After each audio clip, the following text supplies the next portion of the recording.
morning, everyone. Welcome to Tampa City Council. I'd like to call this meeting to order. At this time, I yield to Council Member Miranda, who will introduce our invocation for today. Thank you, Mr. Chairman. It's my pleasure today to introduce Chaplain Terry Nance, who's been chaplain for many years in the police department. He's doing the invocation this morning. Please rise for the invocation and remain standing for the Pledge of Allegiance.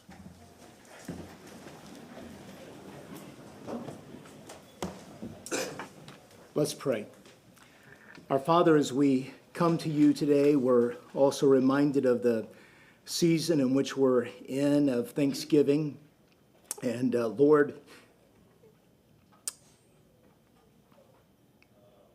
I know behind me stands many people that were greatly impacted by the hurricanes. But God, we also want to recognize that there was great mercy. And Lord, we think of the damage that could have been in our city. And we think of 2 hurricanes back to back. And Lord, we just look at other states like the Carolinas and see the years of damage that they have. And so, Father, we thank you for your mercy in the midst of the storm. And Father, I do pray that you would bless this city, that you would give us grace, you'd give us favor, that you'd keep our streets safe, that you would bless our homes. Lord, we do pray for those law enforcement and first responders that are constantly on the front lines, that put themselves in a dangerous place. We pray for their families and for their safety. And Lord, we pray for our mayor and Lord, for the city council that is here. And Lord, I know that they have decisions that they have to make, and I know that there are great matters of weight that come upon them. And I do pray, Lord, that they would seek your face and that they would know that you're able to give wisdom and to sustain them and to help them. And Lord, I just pray that you'd bless this city. Lord, we're asking that you would give us grace and mercy, Lord. And Lord, we have many things, Lord, in this place that we're thankful for and the benefits. And we just want to recognize, Lord, your kindness to us. And we pray that you would help us to remember even in the season to come of Jesus Christ. And thank you, Lord, for how you have loved us. And Lord, how that you have provided for us your salvation. And Lord, we thank you for that and ask your blessing upon this meeting, that you would guide, that you would direct. And it's in Jesus' name we pray. Amen. Amen.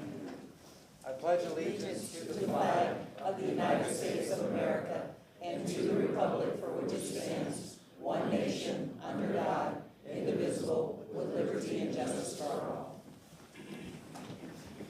Roll call, please. Carlson. Hurtak. Here. Clendenin. Here. Henderson. Present. Vieira. Miranda. Here. And Maniscalco. Here. We have a physical quorum. All right, Mr. Shelby, go ahead, sir. Yes, good morning, Mr. Chairman, members of City Council, members of the public. Martin Shelby, the City Council Attorney. I'd like to take just a few minutes to review with you and with City Council the rules of decorum that how we conduct today's meeting. If you wish to speak during general public comment, you please fill out a speaker card and place it in the box outside. 1 card per speaker. I just want you and council to be aware that the second floor is open. There are a lot of people here who wish to speak. Now, cards will be accepted until the start of general public comment. That's during the time that we have ceremonial. And each person submitting a card will be recognized by name to approach and speak. The chair will say the name of the speaker and also tell who would be following that speaker so that person could be prepared to be next in line to speak. A 3-minute time limit applies to all speakers. When you come up to the lectern, at the top of the lectern, you will notice a little device that has 3 colored lights, a green, yellow, and a red light. When you begin speaking, the green light goes on. With 30 seconds remaining, you will hear a tone, and the yellow light will go on. When the red light goes on, there will be a continuous beep, and we ask that you refrain from speaking after that or wrap up your remarks very quickly. And please allow the next speaker to come up to address the City Council. Now, with regard to things like disruptive conduct, please avoid and refrain from disruptive conduct or behavior during the meeting that would be something that would affect the ability of council to conduct a meeting with decorum. and we would ask you to refrain from clapping and snapping if you do. And the reason we're doing that is because it serves two purposes. Number one, it speeds up the meeting. It allows the next speaker to get up there and begin speaking rapidly or quicker. And the other thing it does is it allows you to hear who the next speaker is, so the chair doesn't have to wait until the noise stops to be able to announce who the next speakers will be. So please remain mindful of that and respectful of that. Now, please print legibly, because names that cannot be read will not be called. Now, if you are here to speak on anything regarding a staff report, the time to speak to that is at general public comment. So if you can, please refrain from engaging a speaker.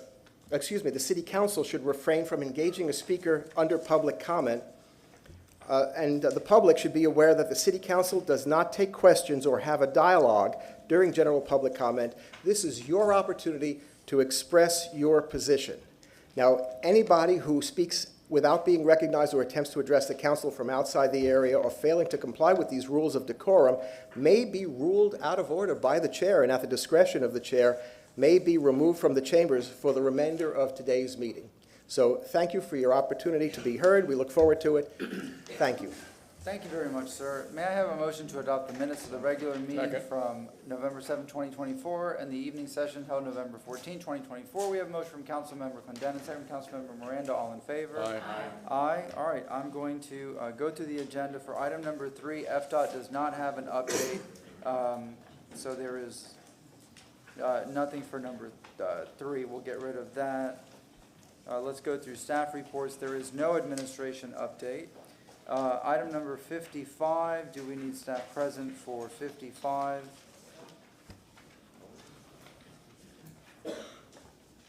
Chairman, hi. Yes, sir, Brad Mr. Baird. I would like to ask for a continuance on this to December 5th, if I could. All right, we have a motion to continue to December 5th from Councilmember Second. Condon and second from Councilmember Miranda. All in favor? Aye. Aye. Any opposed? Thank you very much, Mr. Baird. Item 56, do we need? Thank you. Yes, sir. We have a written response for this. Do we need staff present for 56? Anybody? No? All righty. Item number 57. Do we need staff present? No? All right, item number 58. Yes. Item number 59. Yes. Item number 60.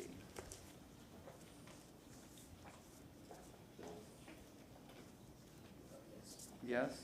Yes. All right, well, 60 will say yes. If there's a change, we'll bring it up. Item number 61. Do we need staff for 61? No on 61. How about 62?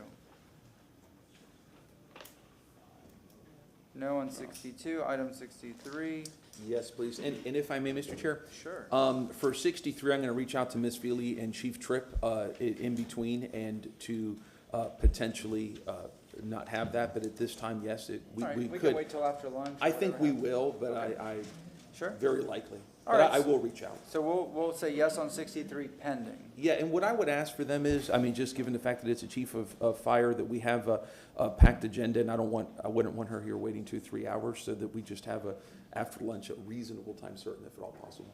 Thank you very much. Item number 64, there's a request to continue this to December 19th. Yes, ma'am? 64 and 65, my only caveat to the extension is that December 19th, I'm not going to extend it any further. Okay, so December 19th is a hard, Hard, yeah. continuance, meaning Yep. no further continuances. Be prepared December 19th. Correct. Can I get a motion for 64 and 65? May I, So moved. Mr. Chairman? Second. If I can, I'm concerned to know how council will handle this, because per your rules, there are already staff reports, 7 staff reports for December 19th. So every time you continue that, are you also going to have, at this point in time, waiving the rules to do that? This is probably one of the most important in-person reports. This is the general fund. So I'm willing to waive the rules for that, but I'm also willing to look at the calendar and see if there's anything I can move from Okay. me. So I'm moving That to might- waive the rules for December 19th. to add this. Second. Second. We have a motion and a second. All in favor? Aye. Any opposed? That's everybody, so. Thank The rules are waived, so we're going to continue 64 and 65 to December 19, 2024. Motion from Councilmember Condon, second from Councilmember Hurtak. All in favor? Aye. All right. Item number 66 will be present for a verbal report. That's a yes. Item 67, there is a written report. Do we need anybody in person? Are we satisfied with that? Anybody? It's moved. Yeah. Yeah. So All right. can we just remove this? All right, so move to strike item 67, withdraw that. All right, motion from Councilmember Condon, second from Councilmember Vieira, all in favor? Aye. Item 67 has been taken off the agenda.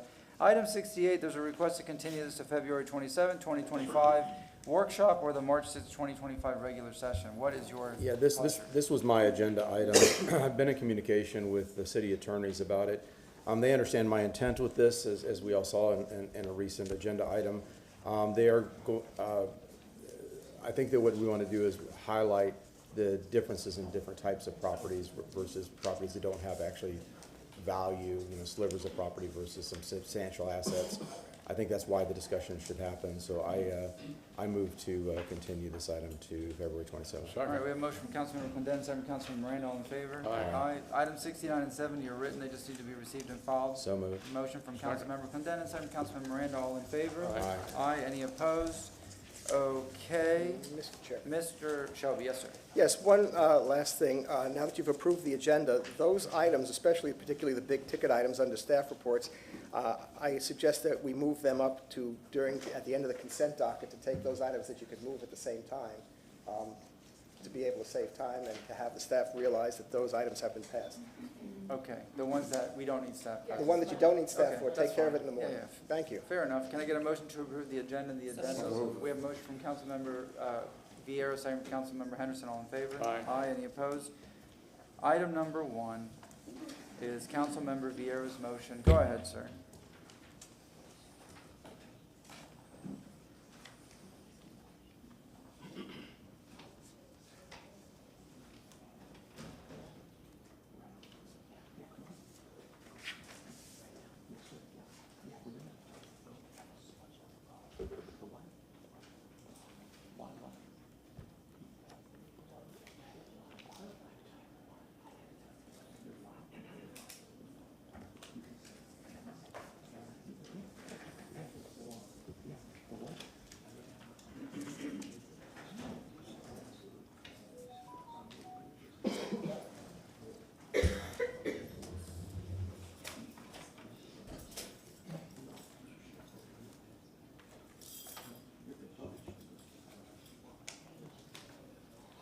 Mr. Chairman, thank you very much. We have our friend here, Mr. David Rowland, who is the counsel for the 13th Judicial Circuit here. We're here to honor him for 30 years of service as general counsel to the 13th Judicial Circuit here in Hillsborough County. I've had the great pleasure of knowing Mr. Rowland for a number of years, and there are many, many notables here in the audience who are here to help honor Mr. Rowland, including, and I hope I don't miss anybody, by the way. We have Chief Judge Sabella, who's here. We have former Chief Judge Figueroa, who's here. We have Judge Darren Forfonte, who's here. We have Senior Judge Barton, who's here. We have County Commissioner Harry Cohen, who's here. It's a real pleasure. We have Julie Holt, who I saw, who's here, a public defender. We have Mr. Scott Stiegel with the Hillsborough County Bar Association Board of Directors. Miss Grace Yang, the past president of the HCBA. We have Miss Lindsay Sierra, who's general counsel for the 6th Judicial Circuit, and I saw Lindsay somewhere here. And also with the Junior League, we have the Office of Representative and House Minority Leader Fentress Driscoll, and we have Sarah Couture with Fees and Fines Institute, and there's Sarah. There you go. So we have, and if I missed anybody, I sincerely apologize, because you know how it is. But, so Mr. Rowland has been chief counsel to the 13th Judicial Circuit here in Hillsborough County for over 30 years. And this is a very, very difficult job that he does. Not just as he oversees the numerous staff attorneys who provide legal counsel to judges on specific cases, but it is Mr. Rowland's specific job to provide legal counsel, not just to the 13th Judicial Circuit as a whole, but to judges individually on ethics issues. Imagine this gentleman and how he is in the hot seat every single day with judges who ask him questions on, can I go to this event? What can I do on social media? In a time of politicization, of social media, and of vast exposure for public officials, but especially for those in the judiciary, this is a very, very hot seat that this man occupies. He wears many, many hats. He's not just a public servant. He's not just an outstanding attorney who's trusted by our local bar and by our 13th Judicial Circuit. He's also a very proud father. His son, Jordan, is a wonderful young man who I've met, who works at CUP. Many of you all know CUP over in South Tampa, a wonderful organization, and is also a client of McDonald's Training Center. But the number one thing that we really honor David Rowland for is for not just being a really good public servant, but a humble public servant. He is a man of great humility and just decency, and a good public servant. Without him, the 13th Judicial Circuit would not run on time. And again, our judges rely on him for his legal expertise. So for that and so much more, it is our great pleasure to give Mr. Rowland a Tampa City Council commendation. He is unable to stand at this time for some issues, but we will do this over to him, and we honor him. So let's clap. Thank you.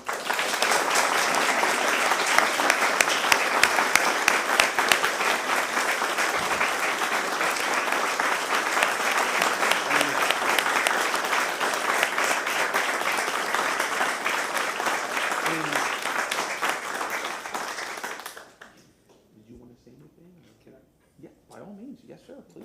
Yes, sir. Okay, oh, please. Oh, yes, by all means. I know that Coca-Cola is not generally allowed, You're good. Yeah. but I have to have it, right? Yeah, no, you're good. You're good, buddy. Yeah, you're good. Good morning. Good morning. Louis, I mean, Councilman, this is, all right, I'm gonna do it right. There we go. Councilman Vieira has told me that he has been wanting to do this for a long time. Unfortunately, or fortunately, it doesn't matter, it's being done today, and I'm glad because I'm getting this, and he's mentioned a couple things about me. I've had a lot of service at the court, and I think Louis wanted to recognize me, and then I retired. And you didn't know that, did you? Until recently, because his recognition of me was before my retirement. And then I retired, and it was like, wow. So a lot of things have happened since then, clearly, because I didn't think city council was this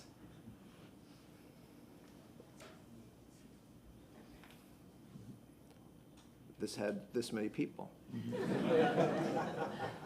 And, we have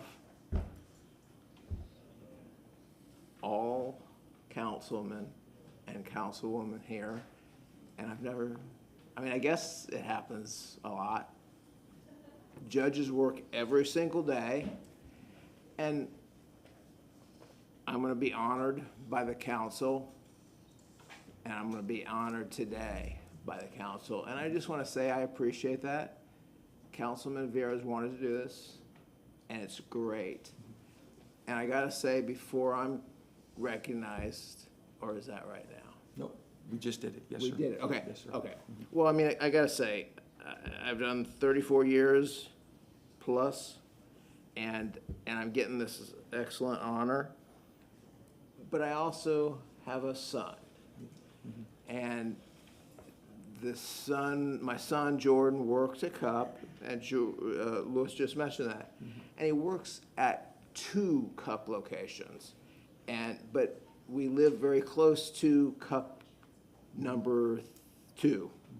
and he works there on Saturday mornings almost every day. Yes, sir. Every day.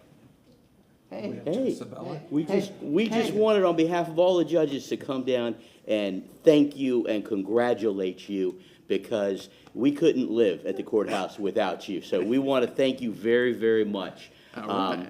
All right. So come here. I have some judges that want to talk to you. I know. All right.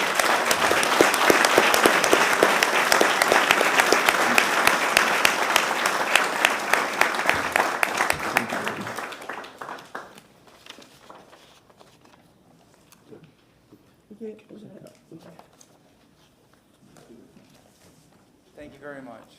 Congratulations.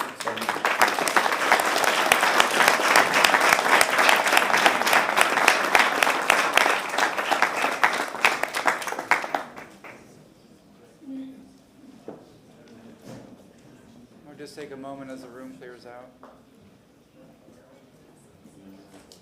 So many attorneys in one room, maybe they should stick around because some of us may need representation later on.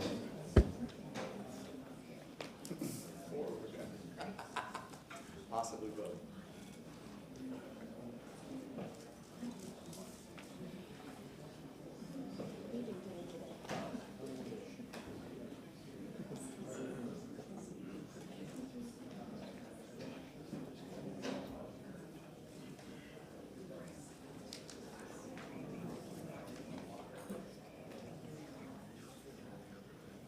All righty.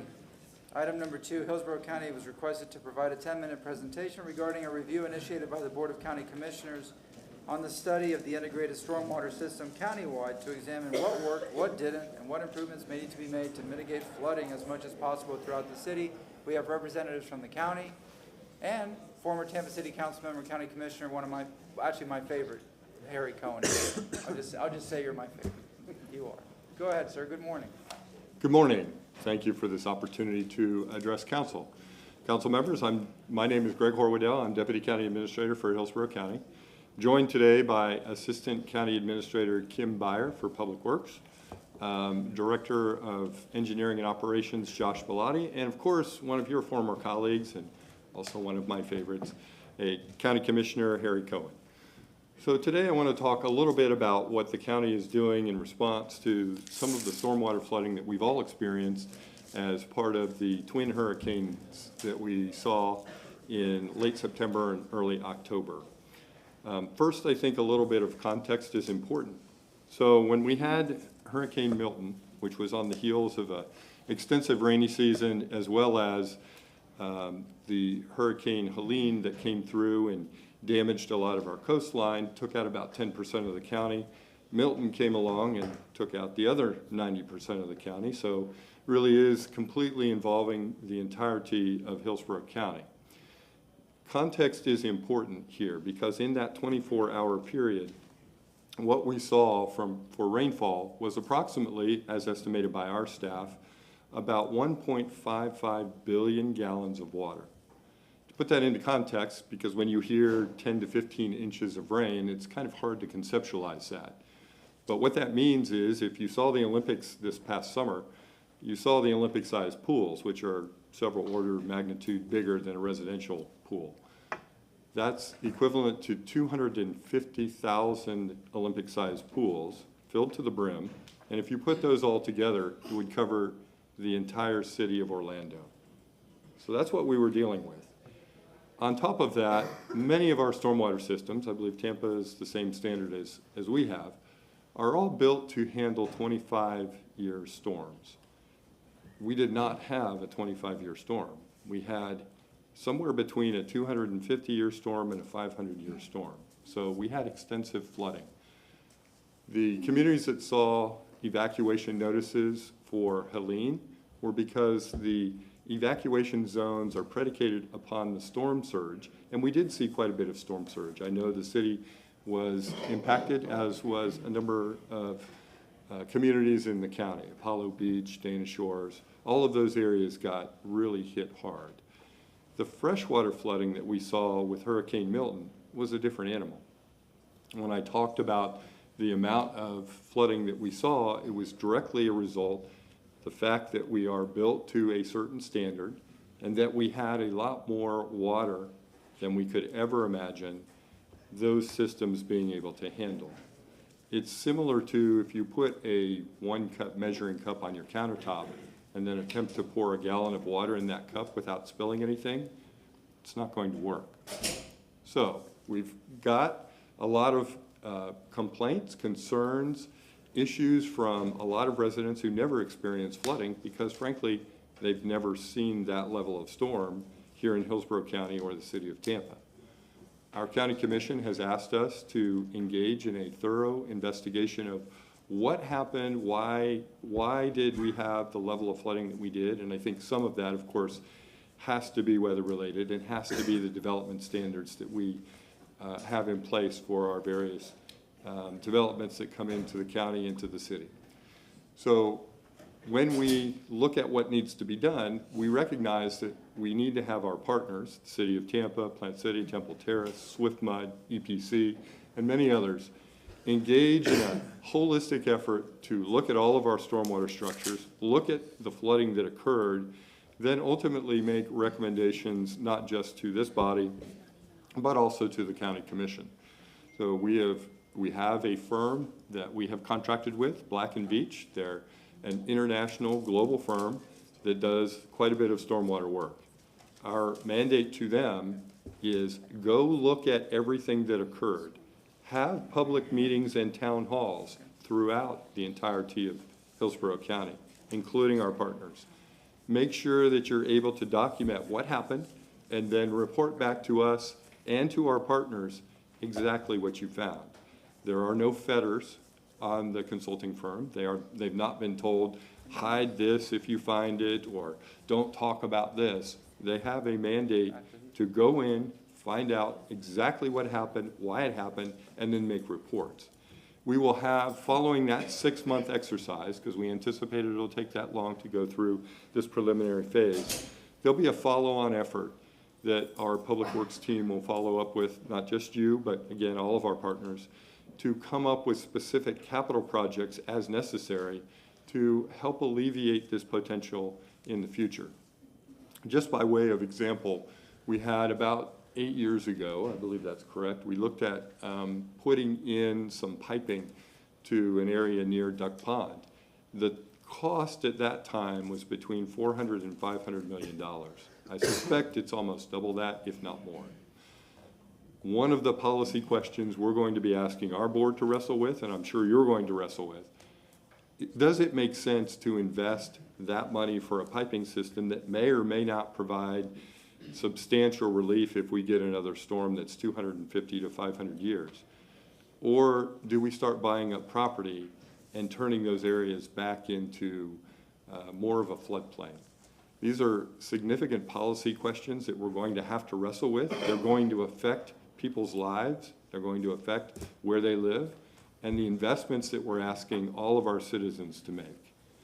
So with that, and I will tell you if there are any technical questions, I will ask my staff to address those. I'll try and answer as many as I can. I'm happy to have the conversation with you. I'm delighted that you're going to be engaged in this process, and I know it's going to yield results at the end that we can all have a good conversation about what needs to be done, what are our next steps, and how long is it going to take, and frankly, how much is it going to cost? Thank you. Councilman Vieira, Councilman Carl. Yes, sir. Thank you very much, and thank you guys for your presentation. I really appreciate it. I'll be relatively brief because I know we have a very packed room and agenda. I wanted to thank you all for your hard work. I mean, this is, when after Milton I started talking about doing some sort of review or an inquiry, this is what I was talking about. This, I think, hits it, it's not just substantial compliance, it's pretty much strict compliance, I think, with what I wanted, and I really appreciate that 110%. I thank council for their support of moving forward, the county commission. I know obviously we have Commissioner Harry Cohen here, and it's important to note that we've all, I think, worked together. It's good to see Republicans and Democrats working together on this issue, because this is a nonpartisan issue, and this is the most important thing that we can do after Milton for our constituents, as well as providing them with dignity and relief, et cetera. I think that's important. And you talked about, I think, the 3 pillars of this, which is number 1, talk about what we did right. We got to hear that. Number 2, what challenges we may have had during Milton. What, if any, things went wrong, could have been reasonably preventable, et cetera. And again, on that, like I say, I'm not an engineer.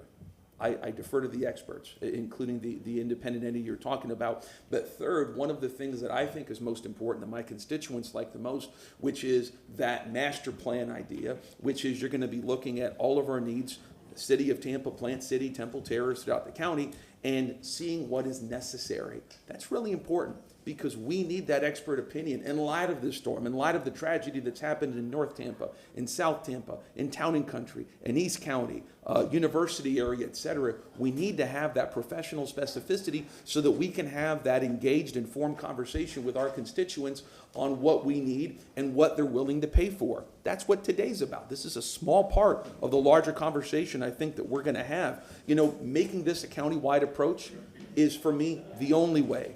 Water does not stop at the city's edge. We have too much connectivity. There are certain areas within Fowler where there are county pumps that could have an effect on city areas and vice versa.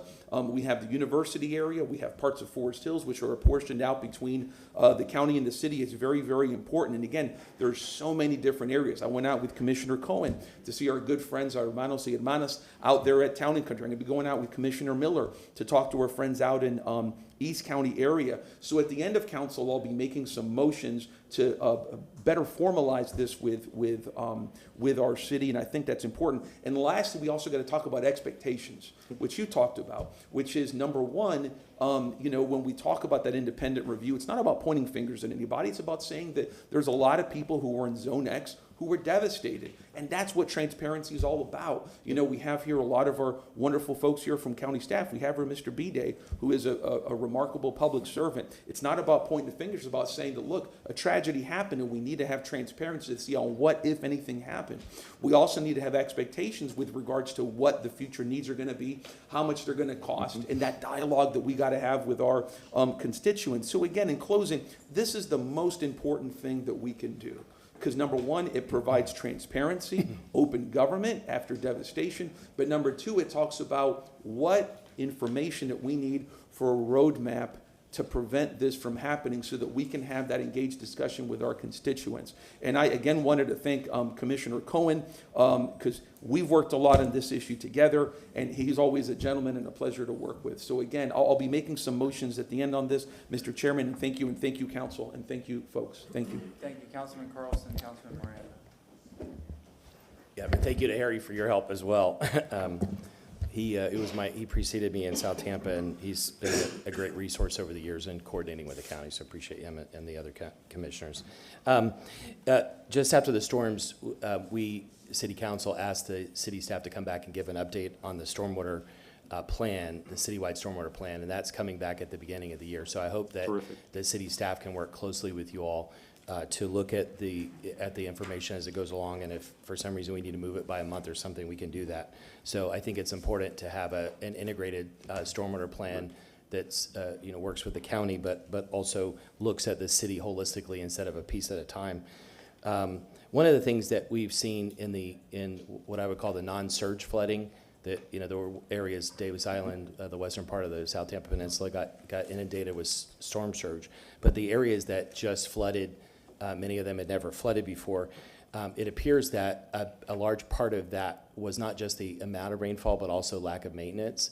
And after the buckhorn tax was passed in 2016, there was like $2.5 million of maintenance, but we can see in certain areas that maintenance hasn't been done in decades. I mean, it looks like finding old equipment from World War II that has never been touched.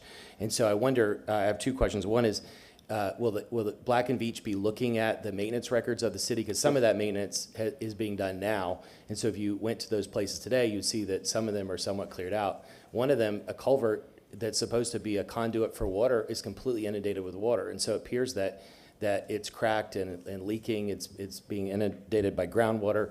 And so we know that those issues contributed. Will Black and Veatch be looking at the city's maintenance records and come back and tell us where there were maintenance failures and recommendations on how to fix that going forward? Largely, that will be a question that you all answer, because we're going to ask them to sit down with each one of you, as well as the city administration, and help map out what your areas of concern are. So I'm sure that they'll have that in their roster of things to look at. We know also that there were places where there were drainage ditches that, after they were built, there's a requirement to contain your own stormwater, but then people will fill in the ditches. Ditches just filled in over time. There also was significant debris that was not cleaned. Majority of the debris was not cleaned up between the flooding, so that caused additional flooding. We have retention ponds that appear to have been full of something, and they're going to need to be dredged. And so we need to seriously look at that. The point is, there are things that might cost a few $1 million that's not billions, and that could be immediate solutions. And I think most people, as they're going through with their contractors right now, rebuilding, putting drywall back on, and trying to do mold mitigation, they don't want this to happen again next week or next month. And although long-term solutions are fine, we need to find short-term solutions like that. So I hope you guys will look at that. The second, go ahead. Yes, sir. The second thing is that as we're planning multi-million or multi-billion-dollar projects, wouldn't it be prudent to wait until the Black and Veatch study is done, so that we have the new information so that we can see, for example, is this the new norm? If this was a 500-year event, is this the new norm that we have to build to? And so if we have any old plans on the table, shouldn't they be updated with the findings of this plan? Yes, sir, I agree that that is prudent to do, so that is our intent at the county. Obviously, our partners, we would hope that you would wait until this initial effort is done, where we highlight the major areas of focus, and then we'll move into the capital planning portion of it. So there is a two-step. Shouldn't the capital plan be integrated so that it's Yes, a sir. citywide or regional system? I believe it should. Again, we'll have to work with our partners at the city. We have good relationships with city staff. Obviously, anything that the council and the city administration want to have us look at collaboratively, we're more than welcome to do that. Yeah, and again, thank you to the county so much, and Commissioner Cohen for all of his help, and his colleagues for helping to move this forward. Thank you. Councilman Miranda. Thank you, Mr. Chairman. On the other side, what my two colleagues talked about, there's got to be a different approach to solving the problem. We can't just say it happened, and now we're looking at it happen one every 200 years or 300 years. The problem is, we have to change our building codes. When you look at third world cities and countries around the world, when something like this happened, the outside of it is devastated. There's nothing left. But the core of it is still there. Why is it still there? They don't have second floors with wood. They don't have angled roofing have an eave that sticks out 28, 30 inches out, where the wind can pick up the eave, collapse the walls, and you're flooded from the bottom and from the top at the same time. They have different aspects of living. See, their houses are built solid of concrete with rebar 1.5 inches or 2 inches from the ground 2 or 3 feet down all the way to the roof, that communicates with that armor of concrete and iron. And the second floor, if any, is all concrete and iron tied up all the way down to the foundation. What does that do? It takes care of the wind and the rain. Inside, like with this building right here, this is all what? Drywall. What's that? Drywall. What's that? Drywall. If it gets here, what do you have? A catastrophe. You got to basically take it all out. Theirs is all concrete inside. It looks just like drywall. And if it gets wet, let it dry, you paint it. So there's a lot of savings to do it one way. It may be more expensive to start doing it the way somebody else does it. And I'm just saying that you can't just live on something. It may happen, it may not happen. It's going to happen. No matter what we deal with today, if the environment is not looked at and not followed through and not help what we helped turn what it is today, which is a catastrophe, we're asking for trouble. Not only here, but the whole world is in the same position we're in. Look at all the storms, look at all the fires we've had everywhere. That's not normal. 7 storms out of the Gulf. I've been here a pretty long time on this side of the earth. I don't remember 2 coming out of the Gulf. So what I'm saying is that a normal thing happening, or is it just a happening? It's got to change. We have to change the way we do things in the city of Tampa. I love trees. How many trees damaged roofs this year? We ought to have areas of trees where you can plant a lot more trees with space between them so they can grow. You can't have a tree right next to a driveway that's 30 inches, 40 inches wide, and the part of the limb falls right through the roof. It creates another problem. I like to see the trees planted by this city and other cities away from area, but more than what we have now. Let me strongly say that again. More than what we have now, because they help out so much in times when the rainfall is, like you said, exacerbated, but like never before, and that tree can hold a lot of water.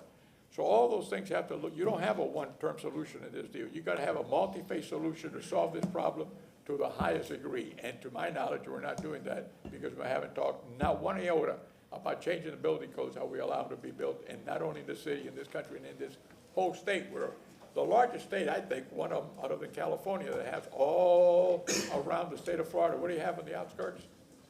Land and water meeting up. Anytime you have that, you're gonna have a problem sooner or later. And in this case, it was sooner than later. Thank you very much, Mr. Chairman. Thank you very much for your presentation. Thank you all for being here. Commissioner Cohen. I just wanted to say thank you for all of the kind words. I was actually here for Dave Rowland this morning. But really and truly, we are here in the spirit of collaboration. We have the exact same problems that you all have been facing. I've been talking to all of you throughout this entire ordeal, and every one of us is dealing with the same thing in different ways. And one of the things I can tell you is this is going to be an independent look. It is there's nothing off limits, and we may have to make some tough choices, but at least we will make them with knowledge and with the facts and with the real analysis of what it's going to take to better protect our community going forward. So thank you very much. And just really quick, 30 seconds, if I may, for Councilman Carlson and Councilman Miranda brought up unique issues to areas and engagement with elected officials. You know, there is a lot of the building codes, et cetera. Every part is separate and unique. North Tampa, there's a lot of talks about the pumps. Town and Country, there's street discussions on the repaving. Again, I don't know. South Tampa, separate issues. Obviously, that's what we're here for today. So it's going to look at all of the unique issues associated with each area. This inquiry will. So yes. So just wanted to point that out. And from that dialogue, we can give that information as the representatives. So, and with the community meetings and all that stuff. So.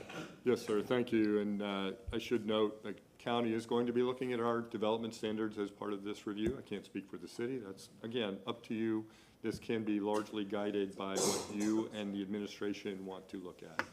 Finally, I'd be remiss if I did not thank you for your support of the community investment tax. It did pass. It will provide funding for some of the needed improvements related to stormwater. So thank you very much for that. Very much appreciate your time and interest here today, and we definitely will be in touch. Thank you. Yeah, just a quick question. Councilman Rivera reminded me of something. We had wastewater system failures too, partly related to not having backup generators or lack of capacity. Are you all looking at wastewater's impact as well? Yes, sir. Short answer is yes. It's a full holistic look at all of our systems in the county that were impacted by the flooding. Thank you very much, sir. Thank you all. More? Go ahead, sir. I like to take my own responsibility. Let me say that I did not support the community investment tax. Yes, sir. I said, I don't hold back on anything I do. And the reason for that is you give away $850 million more than you have there for fire and police and infrastructure. So thank you very much, sir. Thank you. Thank you very much. Thank you. All right. Before we start with public comment, we have at least 3 hours of public comment per my calculations. We also have a night meeting that starts at 5:01 p.m. with, I think, 16 cases, 17 cases.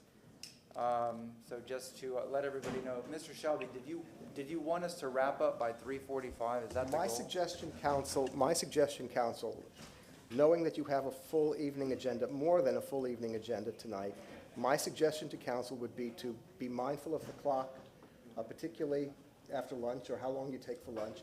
My suggestion would be to wrap up at 3:45 to see what you have left and have those be continued, do new business, be out of these chambers by 4 o'clock, take an hour for lunch and be prepared to come back for the start of the 5 o'clock meeting when you'll have a whole group of other people coming in here to have their cases heard. And a reminder to council, if I can address a couple of things for public comment, Mr. Chairman, before you get to it. Just be reminded, please, that you do have 3 minutes to speak. do not feel obligated to take the full 3 minutes.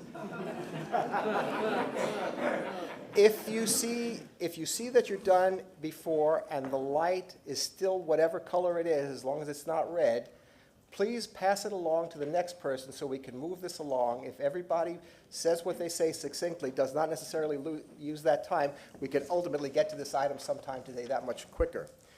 So please do so. One last thing that I'd like to be able to bring up at this time, because it was brought to my attention that a concern was raised that someone in the community who has communicated with the City Council on the subjects of items 58 and 59 was contracted by HART to perform services on HART's behalf which were unrelated to the matters before City Council. So with regard to those items, I have determined that no prohibited conflict of interest or voting conflicts exist that would prevent City Council and its members from voting on this issue. So I just wanted to bring that to your attention and address that issue was raised. And I feel comfortable that there is no prohibited conflict under Florida statutes nor a voting conflict. Thank you. Thank you very much. We have one registered speaker, Mr. Michael Randolph, then we'll go to everybody in the room. Mr. Randolph, good morning. Please state your name. You have 3 minutes. Good morning. My name is Michael Randolph, and I'm with the West Tampa CDC. So I attended the last West Tampa CAC meeting, in which we stood with the West Tampa Riverfront Extension. The CAC also voted for that particular program. We're looking at our role is to work with those entities to connect local businesses as well as jobs to the community. 2 upcoming meetings. On the 28th of December, we're having a meeting called Health is Wealth. As you know, in the African American community, there are all kind of health issues that could be prevented. We're going to use the community health approach to start to deal with this issue. This issue is related to economic development because an unhealthy community leads to a community where there's issues with employment. The next meeting on the 18th is going to be titled Reducing Crime Using an Economic Approach, in which we're going to focus on those at risk and those with criminal records to help them to get back into the job market. As you know, the new year is going to bring a new office for the West Tampa CDC, and we're really looking forward to that. In that respect, we're going to be training at least 5 residents in how to write grants as we launch a grant marathon next year to increase funding to the West Tampa CDC, while at the same time providing residents with skills necessary, such as grant writing, so they can also get a benefit. Grant writers make anywhere from $20 to up to $200 an hour. We're really looking forward to the new year. Thank you very much. Thank you very much, Mr. Randolph. Enjoy your day. All right, we're going to go into the in-person public comment. The first 3 speakers are Ashley Moran, Kelsey Unsworth, and Amy Braun. Yes, ma'am. Please state your name. You'll have 3 minutes. Hi, my name is Ashley Moran. I've lived in Parkland Estates for 25 years. As you know, our neighborhood has flooded many times since 2015, during which time the city has been studying the issues. On the night of the hurricane, I was trapped in my flooded home for 9 hours with my elderly evacuated in-laws from Davis Island, my son, my dogs, and a very angry cat, while my husband, who works for Hillsborough County, worked at the Emergency Operations Center. We were unable to get out of our home until 6:30 the next morning when the water finally began to recede and we could at least open the doors. It was a very traumatic night, and it should not have happened because there is a solution available. We are unable to live in our home, and the financial impact on us and our neighbors has been unbelievable. It's sad to me that we have to fight for this flood relief program. It's time to move forward with the solution that has been given by the experts instead of studying it for many more years. Thank you. Yes, ma'am. Thank you very much. Kelsey Unsworth Amy Braun, and Harry Coleman. Good morning. Please state your name.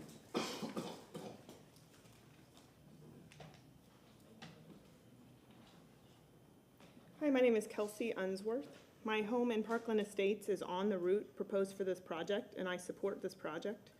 Not all businesses that flooded are able to hire lobbyists to advocate for their interests. Not all businesses are able to coordinate a media blitz across newspapers and TV.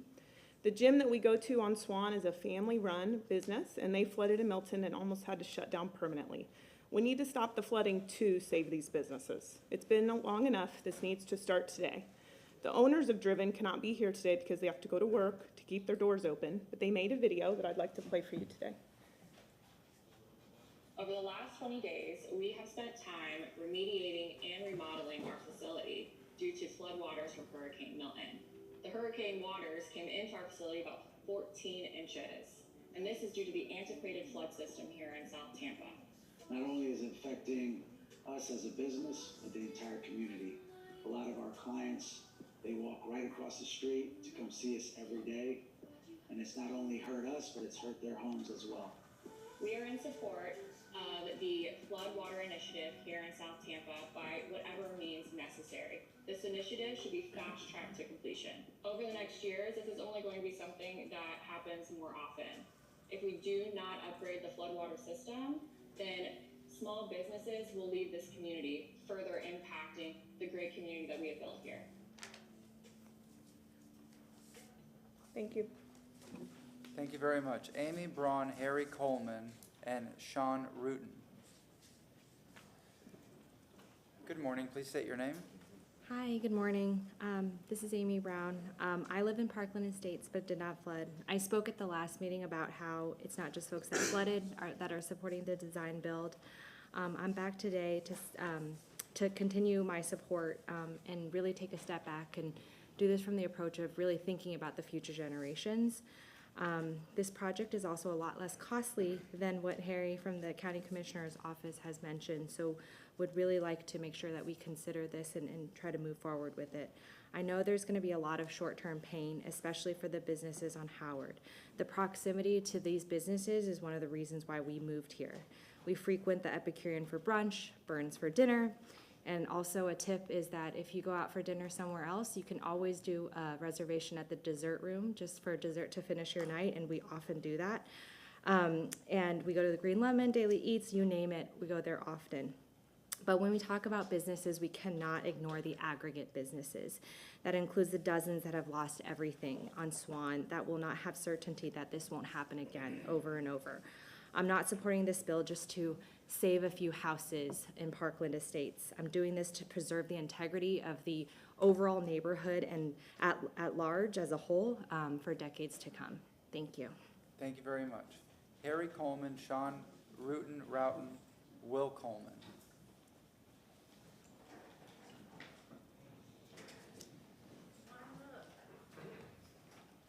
Good morning, sir. Please state your name.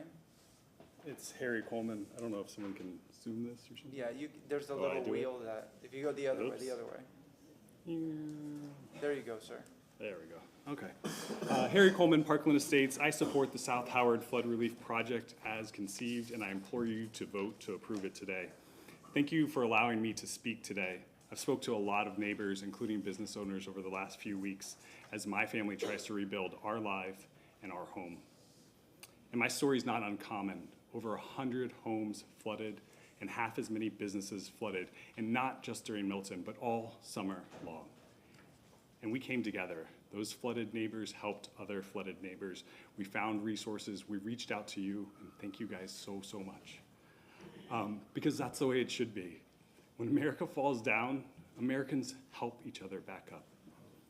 And the weekend before Halloween, the one that I did not get to spend with my family in my neighborhood, I cleaned the city leeways because even though the crane debris trucks came and picked up the majority of my household items, there were still broken bits of glass and furniture and toys and nails. And I didn't want my kids in my neighborhood to suffer on Halloween when they wanted to trick or treat. And I do that because I love my neighborhood. And because even though I wouldn't benefit for it, my neighborhood would. I've heard a lot of residents come in here and focus on what they potentially stand to lose during this project, whether it's disrupted streets or business nuances or potential property impacts. And they want to second guess the engineers. They want to talk about less effective routes or less effective procedures. And they definitely want to push for routes that don't affect their property. But that's not me. I don't care which route is chosen. If they want to use Parkland and Lakeview, the intersection right in front of my home, they can for the route. And anyone who's disrupted from their business, who wants to park on my right-of-way, please have at it. And if you want to run your delivery trucks down my street, well, I trim the trees back up to 17 feet, so go right ahead. Because that's what we should do.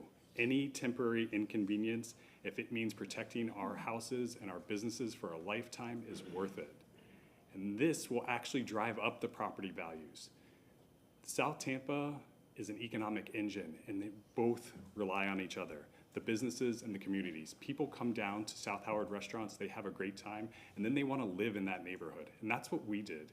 And now we go to those restaurants all the time. And we go across the street to Palmacia Pines as well. My wife works at HCA. So please, we need to work together. I support the plan. I'm here to help. Please help me help. Vote to approve the plan today. Thank you very much, sir. Thank you. Sean is the next speaker. Sean, Will Coleman, David Adams. Good morning, sir. Please state your name. Good morning, Sean Rowland, and I'm the general manager of the Epicurean Hotel, and thank you for your time today, City Council. I've had the pleasure of opening the Epicurean and working there over the last 10 years and being part of Howard's charming tourist destination.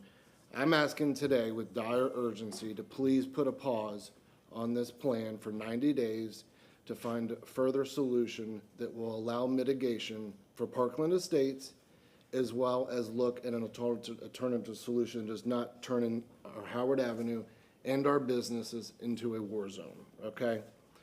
I feel greatly for the residents of Parkland Estates. We're actually Zone C at the Epicurean Hotel, and over the last 10 years, we actually become a safe haven for people that are at flood risk. They stay with us, we feed them, we hear their stories, we calm them down, we meet their kids until they leave the next day, and some of them have to extend because their houses have been damaged. So I internalize with it. Our team also leaves their families and their homes not knowing what they go home to. Many of them actually went home just like the Parkland people to realize that they had been affected as well. Okay, I live on North Oregon Avenue, right perpendicular from Cass, where this project was just done 2 years ago using 10-foot culverts, 8-foot culverts, and 7-foot culverts. Just so everyone knows in Parkland, my street floods all the way up until my yard. I have to close my blinds when it rains because my 3-year-old is terrified of it. My 5-year-old, by the way, thinks it's awesome, and she goes upstairs to watch it, okay? So I understand that. I also want everyone to understand that our team of Epicureans, we're family to us, and they have families too, okay? And we've been through this before. The hardest day of my career was sitting down with me, my employees, during COVID and say, I can no longer employ you. I will never forget that day. And I also understand the people that homes were affected and flooded, they will never forget that day either. But since there was never a financial impact study done on this project, let me just put in perspective a few key elements with us as a hotel. I have a contract right now, just one contract, it's $2.2 million a year. If this bleeds into 3 years, it's an airline contract, that's $6.6 million loss. They have to have proper sleep during regulation for safety to fly. Some of them come at odd hours during the day, and they have to sleep during the day. I have a number of loyalists and clients that have come to us for years.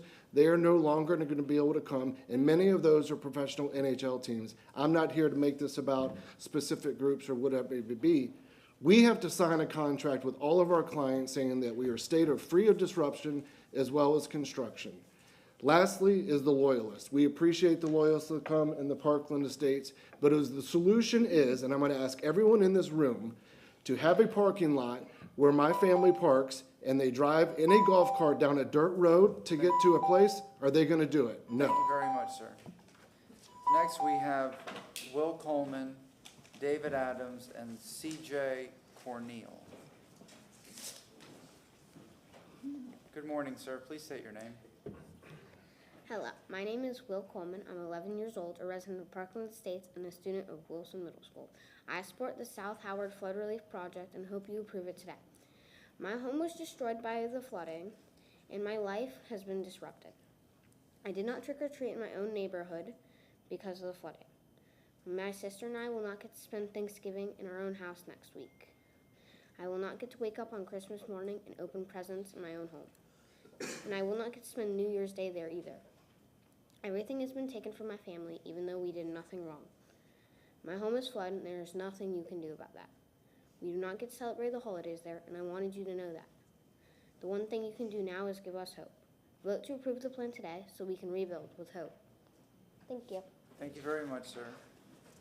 Next is David Adams, C.J. Corneal, and Rumela Das. Good morning, Mr. Adams. Please state your name. Good morning. My name, excuse me, my name is David Adams, and I live in Parkland Estates, and have lived there for approximately 30-plus years.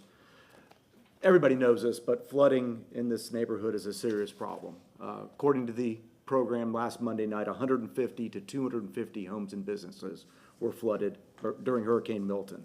The area is flooded 10 times during normal summer rainstorms before Hurricane Milton.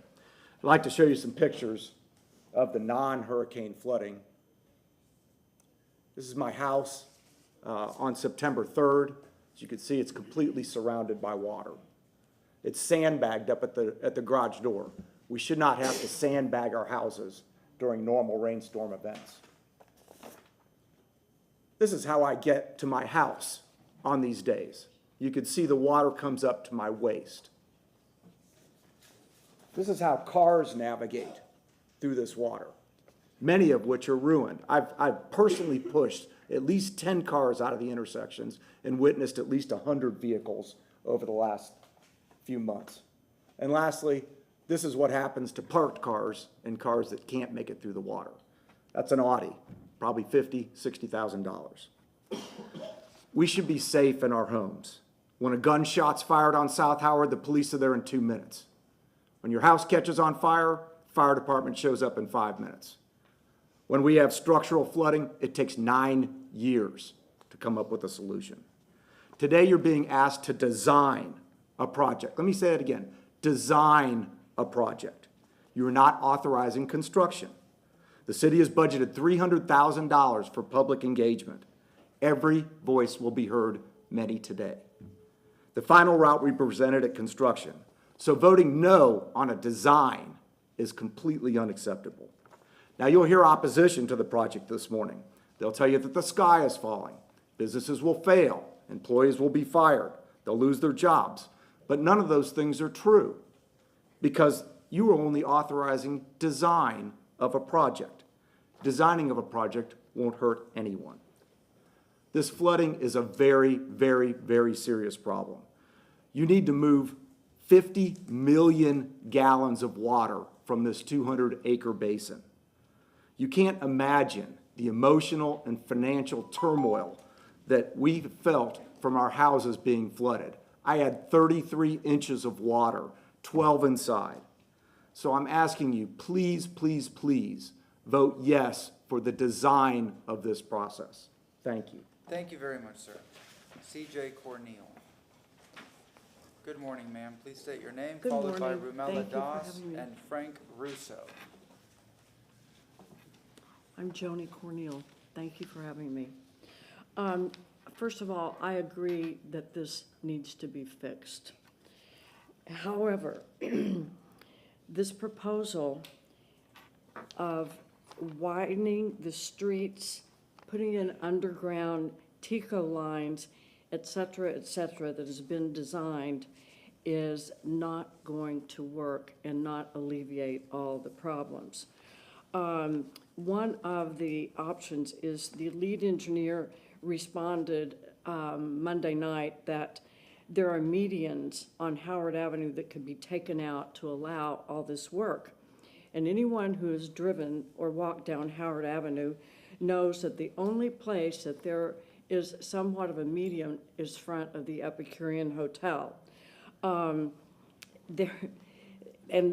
the issue and many things that they have outlined is not true. There are other options to this project besides Howard Avenue.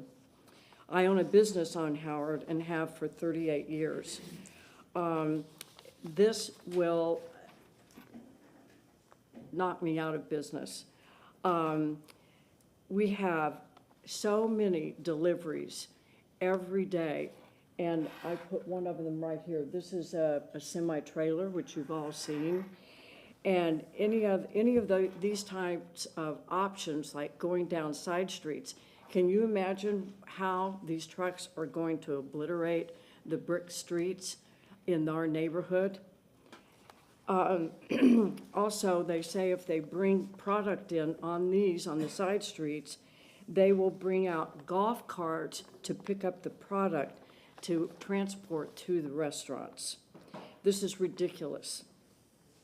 The deliveries that are made with different types of products like fresh meats, dairy, produce, wine, through the heat on Howard Avenue in the summertime, I wonder if the Department of Professional Regulation or the Health Department is going to like this idea for those items to be carried by golf carts. How many golf carts is it going to take to unload product for my restaurant? How many is it going to take to unload for Burn's Steakhouse or the Epicurean? This is a ludicrous idea. And again, there are other options to alleviate this flooding in Parkland Estates and other neighborhoods. Then the next item that they talked about was that they would have customers go downtown, park in a parking garage, and they would be transported to the restaurants. No one's going to do that. You're not going to do that. I wouldn't do that. I opened my restaurant 38 years ago, and I employ well over 60 people, and they will be out trying to find another job somewhere else, because even if we get half the amount of customers in the restaurant, they are not going to be able to support their families. There are so many things to this plan that is wrong. This is going to certainly devastate me, my family, and my long-term employees. I have employees that have been there for over 3 decades. It's going to be devastating. So before you cast your vote, I want you to think about the over 1,700 people employed on Howard Avenue and the effect it's going to have on them. I really want you to think hard about voting for this project. Think twice. Your conscience of voting no. Thank you very much. Thank you. Rumela Das, Frank Russo, Joe Collier. Good morning, ma'am. Please state your name. Hi. My name's Romella Das, and I'm a homeowner at Parkland Estates who did not flood. I'm here because I care about our city and keeping it safe for residents and businesses. I also care about keeping our city fun and lively and a place where people want to be. I know you guys also care about those two things, which is why you absolutely must vote yes on the South Howard Flood Relief Project. Everyone in this room agrees that flood relief is badly needed in the target area. Everyone should also understand that if this project is not approved to move forward today after 9 years of intensive study of all feasible alternative and funding from 3 different government agencies, it will take likely another decade to get another project going from the ground up. Tampa does not have that kind of time.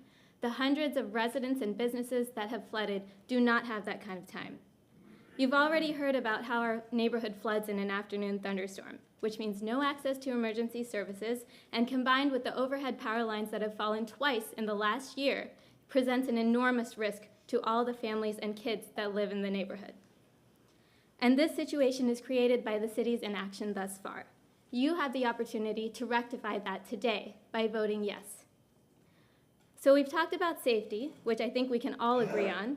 Now let me get to the real contentious point here, which is keeping our city fun and lively. I'm talking about the reason why I chose to live in Parkland Estates myself.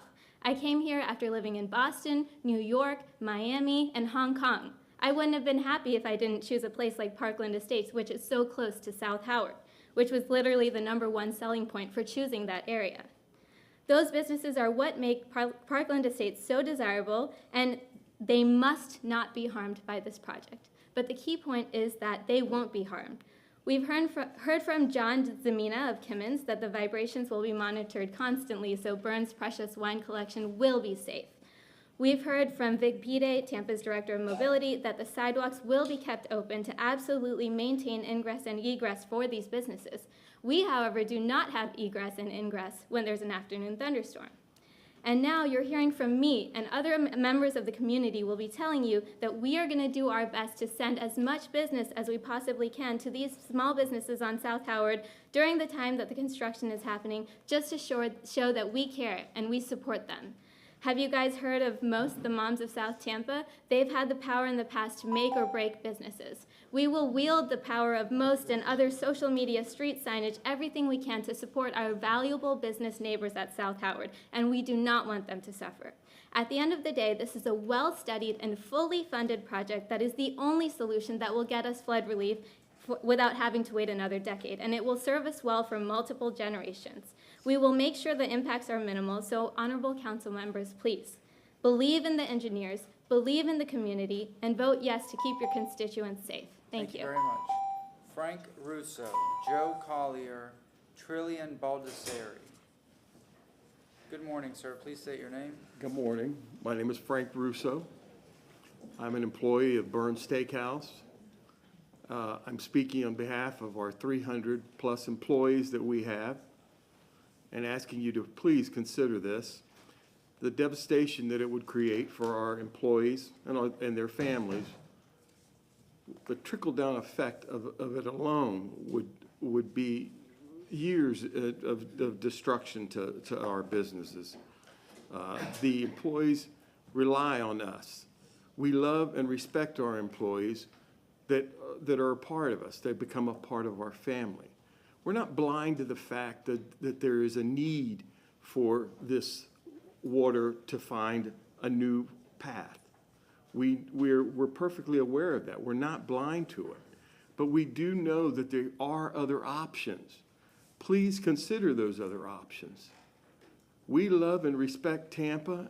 We've done great things for the community and the city of Tampa at Burns Steakhouse.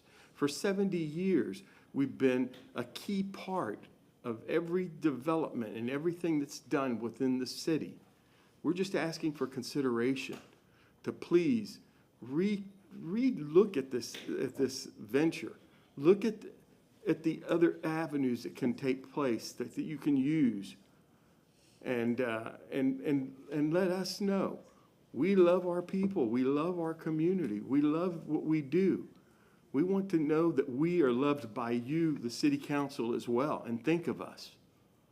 Thank you for the opportunity to speak to you. I hope that you do consider this and know that there are many more, not just 300 families at Burns, but all those businesses along that community line. Thank you again for the opportunity to speak, and please consider us. Thank you. Thank you very much, sir.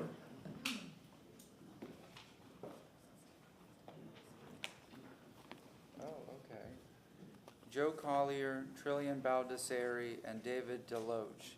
So I was asked that whoever the next speaker is after the current speaker, just please line up by the wall so we could keep the flow going. Good morning, Mr. Collier. Please state your name. Good morning. My name is Joe Collier, and I'm the general partner of the Epicurean Hotel and CEO of Mainsail Lodging and Development. We employ 125 people at the Epicurean Hotel. The Soho Business District has grown organically over the last 50 years, and it is populated by nothing but family-owned businesses. Unlike downtown and the projects like Water Street, we have never asked or received any types of development dollars or the tens of millions of dollars in tax incentives or other. We have created a popular and walkable area for tourists and locals with our own money and paid our taxes along the way. We agree with our friends and neighbors in Parkland that they shouldn't have to deal with the dread and damage of flooding. We want to help solve this issue. The city team has pitted us against some of our neighbors that happen to be friends and customers by creating a false choice. It's a false choice. It's either agree to the South Howard plan and blindly take the word of these particular engineers or continue to flood. It's a ridiculous and unnecessary choice. We can do both.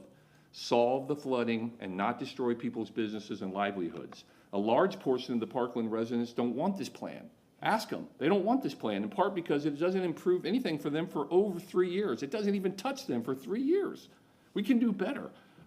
It's a complete fantasy by engineers that don't have to make payroll or debt service, and by a contractor that's in the mix now that stands to make $65 million, that you can close Howard Avenue and not destroy these businesses, and you will create havoc in Hyde Park and New Suburb Beautiful.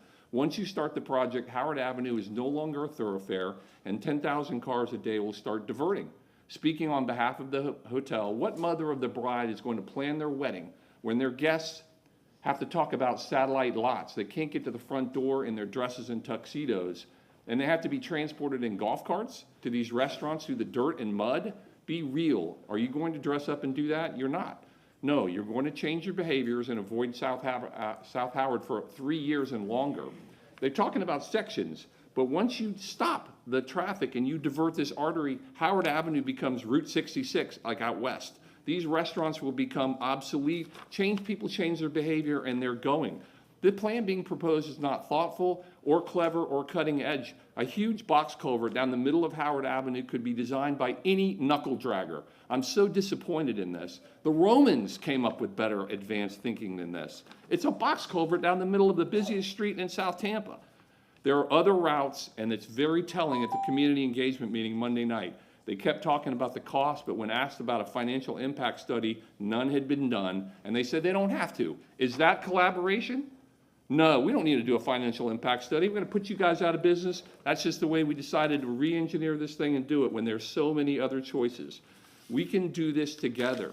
The Soho business guys got together a couple nights ago, and the angst and the look on their face thinking about bankruptcy and going out of business, you should be there to see that and appreciate that and embrace that. Thank you very much, sir. There are other choices. Thank you, sir. Trillian Baldessari, David Deloach, and Patrick Chimino. Good morning. Please state your name. Hi, good morning. I'm Trillian Baldessari. I'm a professional engineer. I'm a certified floodplain manager, and I'm the president of Deloach Engineering Science. I have 15 years of experience in managing and fixing broken watersheds, and you have options. And all we're asking for this morning is for a brief pause. A brief pause would allow us to look at this watershed with a fresh perspective and an emphasis on modern stormwater management practices.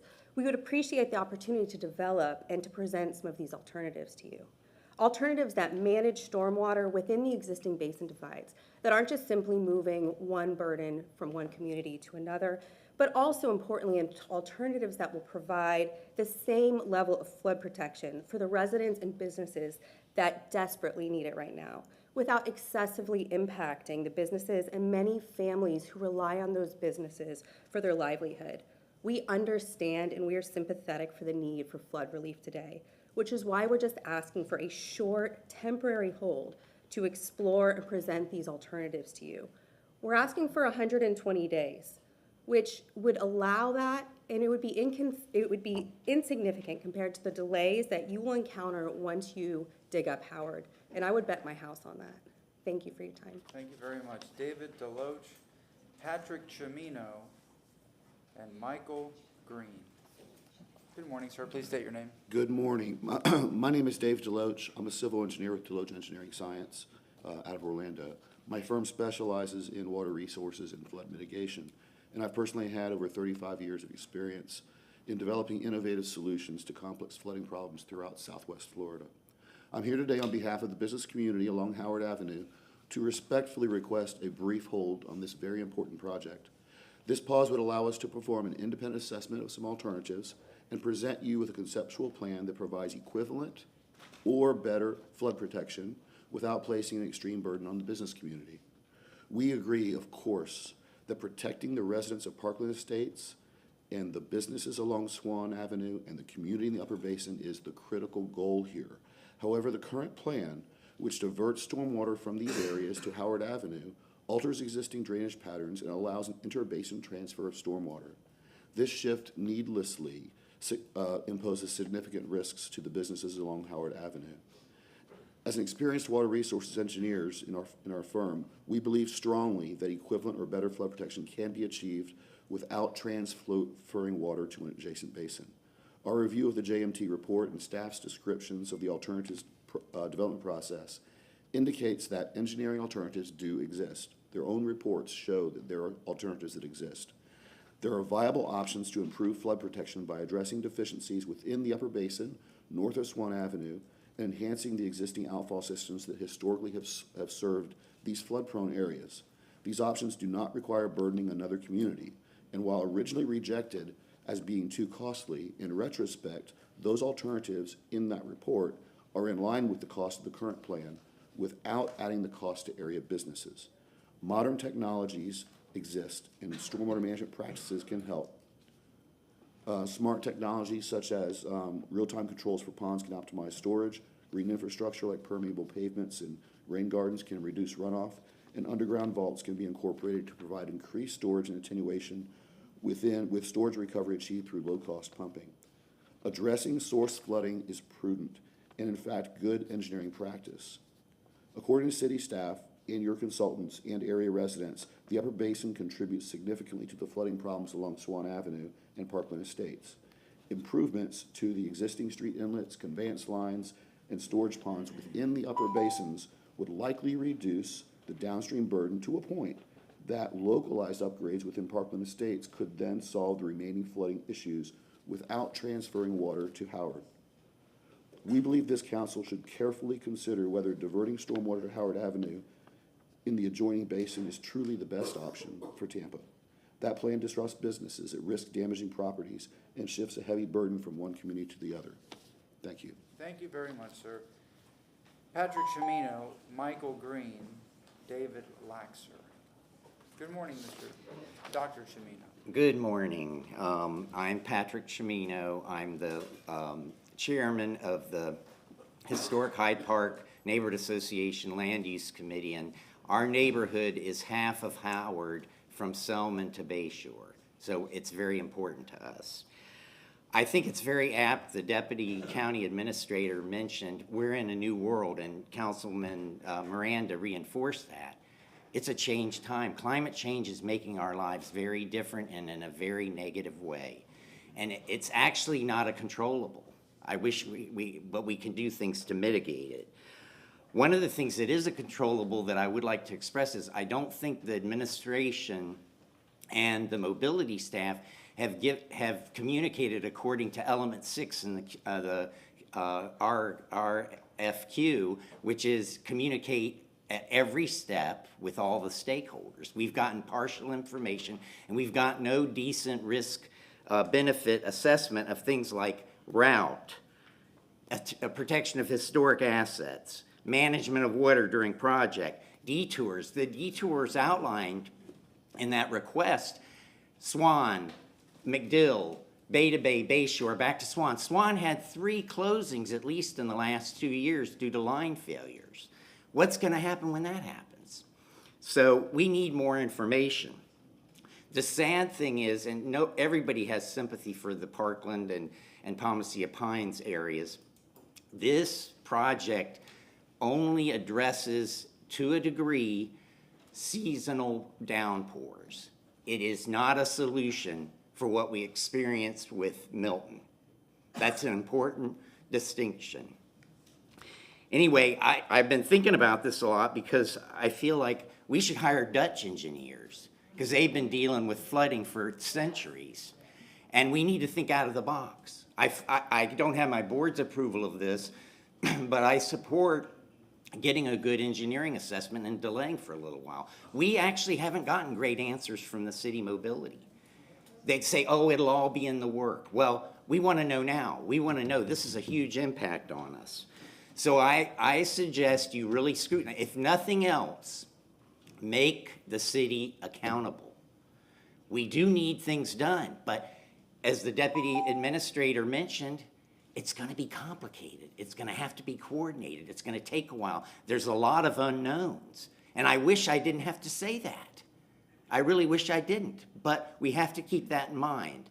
Be very mindful of your decision. That's all I'll say. Thank you very much.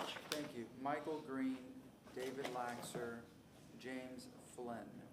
Good morning, Mr. Green. Good morning. My name is Michael Green. I'm a resident of Parkland Estates. Did not flood. I've been a resident in the area on the west side of Howard for a little over 20 years now. And I am in favor of the council approving the project today. We've all been aware of the stormwater problems in the area for well over a decade now. Regardless of the solution that is chosen in the end, it's a dense urban environment. There will be significant impacts to businesses, and there will be significant impacts to residential structures along the way, eventually to the bay, where I imagine pretty much all stormwater will eventually flow to. My understanding is most of the easements and right-of-ways for the existing proposed route are already in place. I understand just to get new easements in right-of-ways in place will likely take years, many additional millions of dollars before we get back to a meeting like this, and then hear from the impacted businesses and residents at that point if there is an alternative route proposed. As we've all discussed, we need to move ahead with stormwater mitigation and relief as soon as possible. These 200 and 500-year storms are unfortunately likely to come with greater frequency. We're all in danger of that. The idea that the current infrastructure under Howard will never need to be touched is ludicrous. At some point in the future, there will be a major infrastructure project along that corridor. Why should we continue to kick the can down the road? Thank you very much, and I appreciate your consideration for this proposal today. Thank you very much, sir. Next up is David Laxer, James Flynn, Victor DeMaio. Good morning, sir. Please state your name. Good morning. My name is David Laxer. I and my wife, Christina, are residents of South Tampa and business owners of Burns Steakhouse, Haven, Burns Fine Wines and Spirits. First, let me say that we all can agree that our stormwater mitigation issues need to be addressed. The debate is how to do this while achieving the desired results with as little negative impact or damage. We all feel for the homeowners and businesses that have been affected by Hurricane Milton, and for the ones that continuously are impacted by unusually heavy rainfall. However, a plan that potentially fixes one problem but causes extended hardship on other members of our community is not a good plan. This plan creates a false narrative that either neighborhood suffers or we must tear apart Howard Avenue to provide relief. I, for one, cannot accept that premise. We as a community can do better, but this requires thinking outside the box and, yes, actually having honest and transparent discussions. Our city representatives in this case have not done this, and shame on them. Though I am not a stormwater engineer, a lot of common sense can tell you that cost-reward benefit of this plan is not good. There's a reason the previous two administrations declined to approve this plan going down Howard Avenue. Our family businesses have been on Howard Avenue since 1956. We have seen a lot over the years, and I can remember when South Tampa was virtually abandoned. At the time my parents took a risk building a business on Howard Avenue, they did not receive any incentives from the city. There was no opportunity zone or community reinvestment district. No, there was hard work. And slowly other businesses came, and slowly families moved back and started to revitalize South Tampa. However, now the city wants to make improvements to our stormwater system and sacrifice the family independently owned businesses along Howard Avenue. They have grown organically over the years on a street that doesn't even flood. Honestly, truthfully, and truthfully, having any dialogue with the stake and not having dialogue with the stakeholders. It is truly unfortunate that our mayor and city administrators and staff working on this project are driving a wedge between neighbors and the businesses along Howard Avenue. The lack of transparency and honest and truthful dialogue from the city representatives in this regard to this project is disheartening. It is also alarming the city failed to have neighborhood and business meetings in conjunction. Running out of time. Also to state that the pain will end After stating that the pain will end after construction is complete is also false. Customers will develop new dining patterns and group businesses will settle to other restaurants, and those years Thank you very of goodwill will be lost. much. Thank you, sir. Thank you. All right, Mr. Flynn, Victor DeMaio, and I see Wet Hanga Vu. Good morning, sir. Good morning. I'm James Flynn. My wife is a doctor who owns South Tampa Dermatology at 2605 West Swan. Overloaded storm sewers flooded our office again, which had to be closed down and torn down to the studs. Over 5,000 appointments were canceled just in our building. That's dental, primary care, the lab, dermatology, biopsies, minor surgeries. 5,000 people with medical needs were inconvenienced greatly. And that's just one building. It's not counting the ones across the street. The businesses on Howard opposed to this plan do not have a flooding problem from the storm sewers. But if they did, if South Howard was impassable a dozen times a year due to summer rains, if the Epicurean, Bella's, Haven, or Burns had to be ripped down to the studs a few times because the storm sewers were backing up, would you have spent 10 years looking at options? Now, the Howard business owners say this project will be a traffic nightmare, and they are 100% correct. This could put the luster in cluster. It is going to be bad. But you know what else was a traffic nightmare on Howard? Building the Epicurean Hotel. But people adapted. The headaches were temporary. It was a project. Storm sewer flooding is not a Howard Avenue problem, yet they act like victims. Apparently, this is one construction project they cannot adapt to. The vibrations from the semi-trucks and cement mixers rumbling down Howard and all the heavy neighborhood constructions with sinking pilings and the like over the past 70 years haven't destroyed the Burns wine cellar. However, the owner the other night said this project was a great threat. Now, is that hyperbole from the owner who doesn't want the big headache that's coming? Because it certainly was not a quote from a vibration mitigation specialist. This project is temporary, and so too are all of the headaches it's going to bring. Traffic solutions can be found. Purveyors can deliver supplies in smaller vehicles, and trees can be replanted. Let's move on with this project. Innovative entrepreneurs can adapt to these headaches. They put their big boy pants on, and they get to work. We really want this project passed. Thank you. Thank you very much.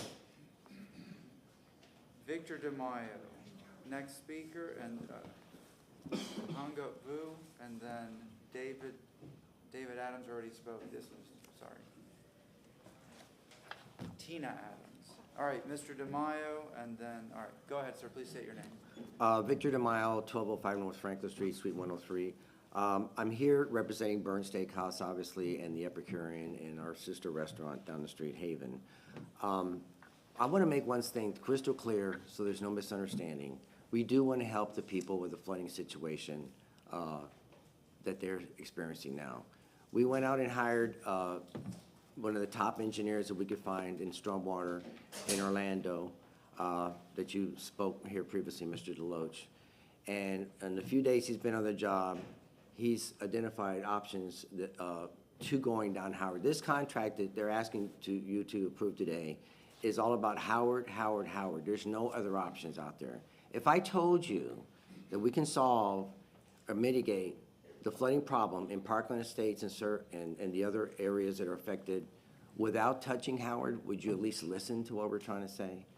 These people are experts. I'm not an engineer, and neither is anyone else here. But the engineers at the city of Tampa are dug in. They're being very pig-headed about this, and they won't listen to any other options. We have options. We have options that have been applied in other cities and other areas around the state, and these people have done that. And all we're asking for is 120 days to do a full report. The county came in today and they said within 180 days, they can do a full report countywide that includes the city. I think it would be prudent. The Tampa Bay Times editorialized to take a breath. Like I said, they said the same thing. Let's look at the best options. They're not going to see any relief for 4 years. We have options that we've studied in the last 3 days that would provide immediate relief within a year for the people living there, and would provide them the same options as it would be digging up all of Howard Avenue. Of the 3 options out there, there's also Swan, there's MacDill, there's other options. So that's all we're asking, 120 days to provide a full report to the council of what other options are out there that is not Howard Avenue. And we're asking please also to please not approve this project today, because it only has one option, and that's Howard. If you approve this, even though they're saying, oh, we can change it, we can look at something else, we have other options, they're not, the council people that have been here the longest know that. You know that once you approve a project like this and it says Howard Avenue, it's Howard Avenue. We're just saying we can do all the problems, fix all the problems without going to Howard Avenue. That's all we want to say. Thank you. Appreciate your time. Thank you very much. Yes, ma'am, next speaker. Followed by Tina Adams and Elizabeth Dinwiddie. Good morning. Good morning, please state your name. Good morning. I'm Nguyen Hang Ashley Fu. I'm a small business owner. I have a nail salon on Swan. I'm here because I am too. The salon was destroyed by the flood. I know it's an ongoing problem because the salon building itself has been damaged twice in the last 10 years. I built the salon with sweat and tears. I want to create something beautiful for the neighborhood. But every year, the flooding issue becomes worse and worse. It only takes a big rain, and the water would come close to the doors. So I'm here asking you to vote yes. This is the only thing I have. I'm a single mom of 5. So please help. Thank you very much. Tina Adams, Elizabeth Dinwiddie, Susan Kozicki. Good morning, ma'am. Please state your name. Good morning. I'm Tina Adams. Can I wait till the other council members return? I think she's watching the meeting in the back. She hears everything. Oh, That's what she okay. had told me, and then the other gentleman should be popping in momentarily. Okay, all right. I'll go ahead then. Thank you. Good morning, ma'am. Okay, good morning. My name is Tina Adams. As many of you know, my home flooded. You've seen pictures of it on the news and in the paper, and some of you were kind enough to come and visit. It is gutted. I've been sad and angry about the flooding caused by the inadequate stormwater system, but I am resilient. I was resilient during COVID, and I survived, just like the local businesses and restaurants. Because as a community, we banded together. We supported each other. Communities should do that. They should help each other. We need help now. We need help from the South Howard business community. Tampa has grown, and we have all benefited. All the businesses on South Howard Avenue have benefited. We have not done infrastructure improvements there, even though there has been a lot of building. It's time. We're asking you to please approve the design today. Please do that. We've had 9 years of study. We've had multiple engineers from multiple firms, multiple city engineers, all have studied this. We have vaults that are ready to be used under Howard Avenue. That is why they chose Howard Avenue. I listened to the businesses on Howard on Monday night, and they said that the wider sidewalks that were proposed would not work. I think we should listen to each other. They don't have sufficient parking, and that's why a lot of their patrons park within our neighborhoods, and I don't have a problem with that, that's fine. But maybe as a part of the solution, the empty lot across from Daily Eats the city could build a parking garage there, similar to the parking garages in Hyde Park, in downtown, and in Ybor, to give them something that is needed, a place for their patrons to park. We need to be creative and with our solutions. But I want to say I totally disagree with the South Howard Avenue shirts. I think we can stop the flooding and the businesses can continue because we are resilient. Please don't hold the project for 120 days. That will put us right back in the rainy season. Please move forward with the design now. Thank you. Thank you very much. Elizabeth Dinwiddie, Susan Kozicki, Eric Potts. Good morning, ma'am. Please state your name. Hi, is it possible that I wait for the other council members to come back in the room before I speak? I don't know when she's gonna, they hear everything in the back. I don't know when Well, Vieira's if they can coming back. hear me right now, I request that they come back into the room because it's just, it's really important to me. It's my home. So if they could come back in the room, that would be Mr. really Shelby? nice. So, Council, she made the request, but the question is, you have a quorum. The meeting is recorded. It is being broadcast in the back. And the clock is running.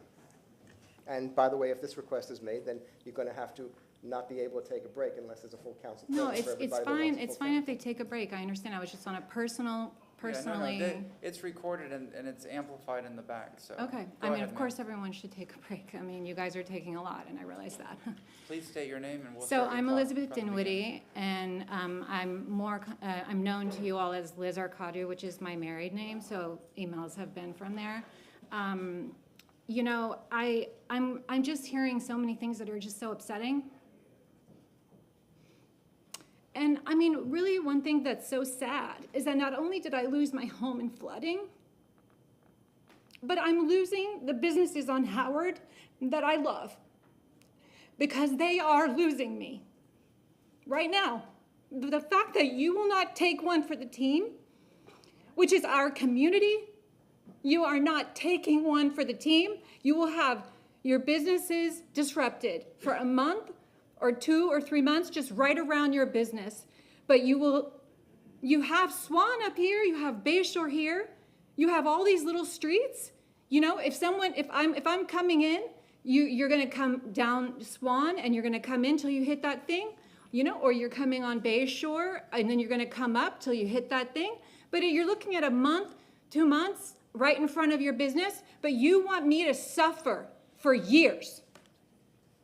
So you're losing me. I'm so sad, Mr. Collier. I go to your spa. No, I have please brunch address at the your council, restaurant. ma'am. Please address us. Okay, I apologize. I don't know if that's a rule. I am hearing the businesses that I love and enjoy not care that my house flooded and that it's gonna flood again. And I'm hearing these same businesses, I'm hearing these same businesses say that our engineers aren't good enough. Mr. Bidet is amazing. I mean, I'm so impressed. You want to stall this project to have your personal engineers because our engineers aren't good enough. I disagree. I will give Mr. Bidet my house key and my alarm code. That's how much I trust him. Okay? We don't need to keep stalling this project. It's absurd. And I ask you to visualize. Okay, you have a container. Now that container got bigger and it's the size of a football field. Now that container got bigger and it's the size of 25 football fields. And now that container got filled up with 3 feet of water. And now you put all of our houses in that container of water. There's one way out, and it's you guys. You guys are the way out. We need your vote today because without your vote, we have nowhere for that water to go.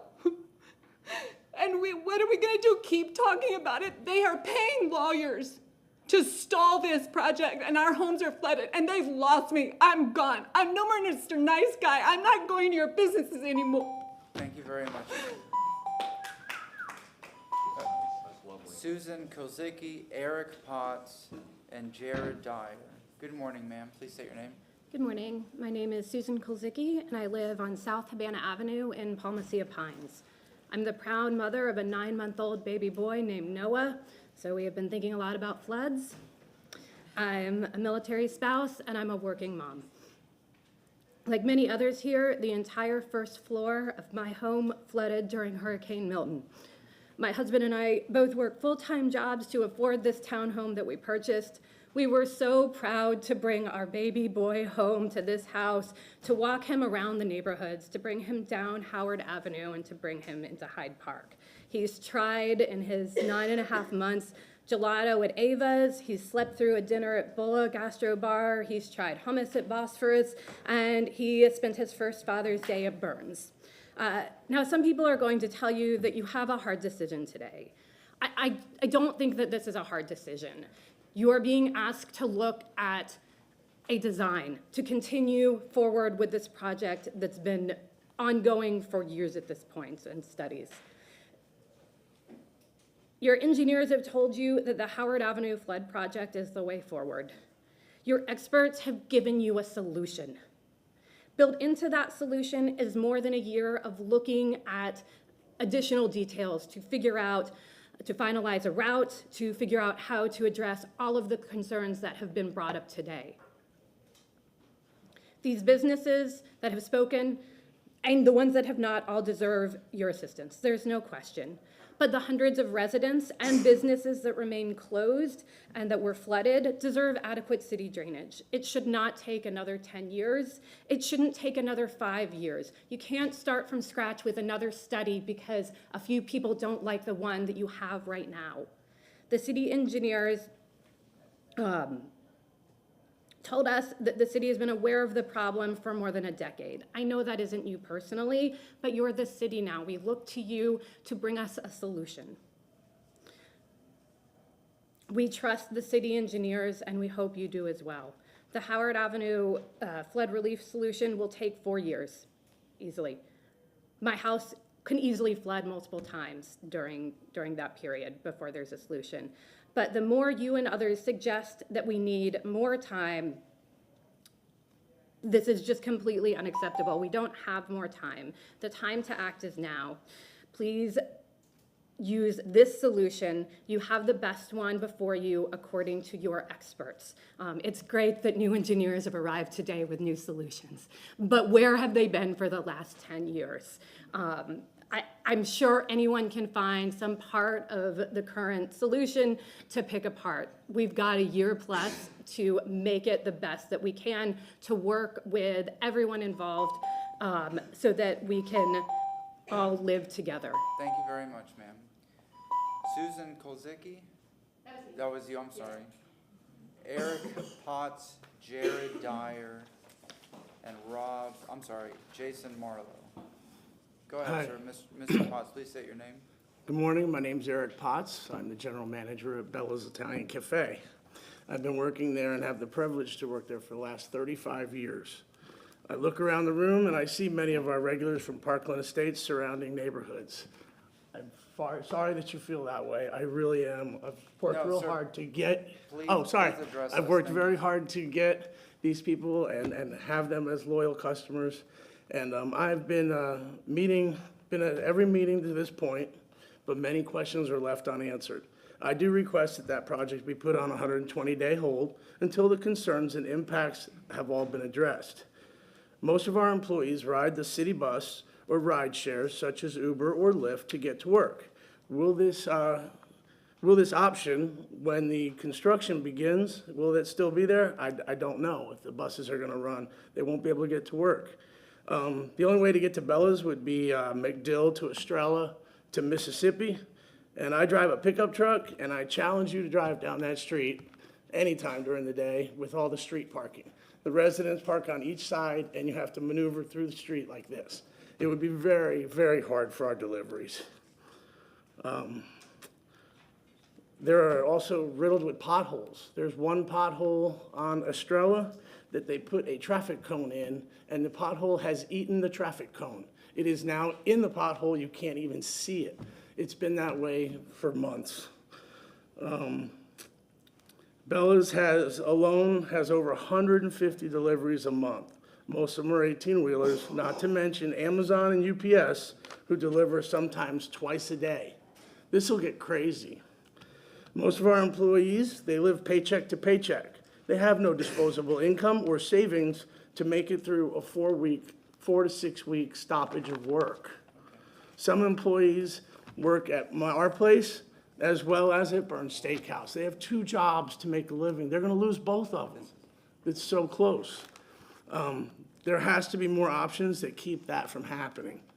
These employees will get new jobs because they just need to make a living. They have to support their families. So we would appreciate that. Other items that I've noticed through all the meetings, will the natural gas lines be affected? Natural gas lines be affected? Without them, I can't cook. We can't produce anything without natural gas. If we have water lines that are broke or anything, we'll be shut down, health department. We can't operate without water. Other items in question that I've heard about, the economic impact study, never done. How do we get away with that? I don't know. Is there money in the budget to cover the beautification of South Howard Avenue afterwards? With all the lights, the street lights, the trash containers, everything like that. The bus stops. Thank you very much, sir. Thank you. Our next speaker is Jared Dyer, Jason Marlowe, and Rob Kelly. Good morning, sir. Please state your name. Good morning. My name is Jared Dyer. I'm one of the second-generation owners of Bella's Italian Cafe on South Howard. During the afternoon council session on November 7th, Councilmember Hurtak talked about how badly the Southeast Seminole Heights project affected the businesses, with many not surviving. That was in an area with a fairly standard street grid and alternate routes for vendors and customers to reach the businesses, which is a situation completely unlike South Howard Avenue, and people still lost their businesses. We were closed for 8.5 days in October due to Hurricane Milton.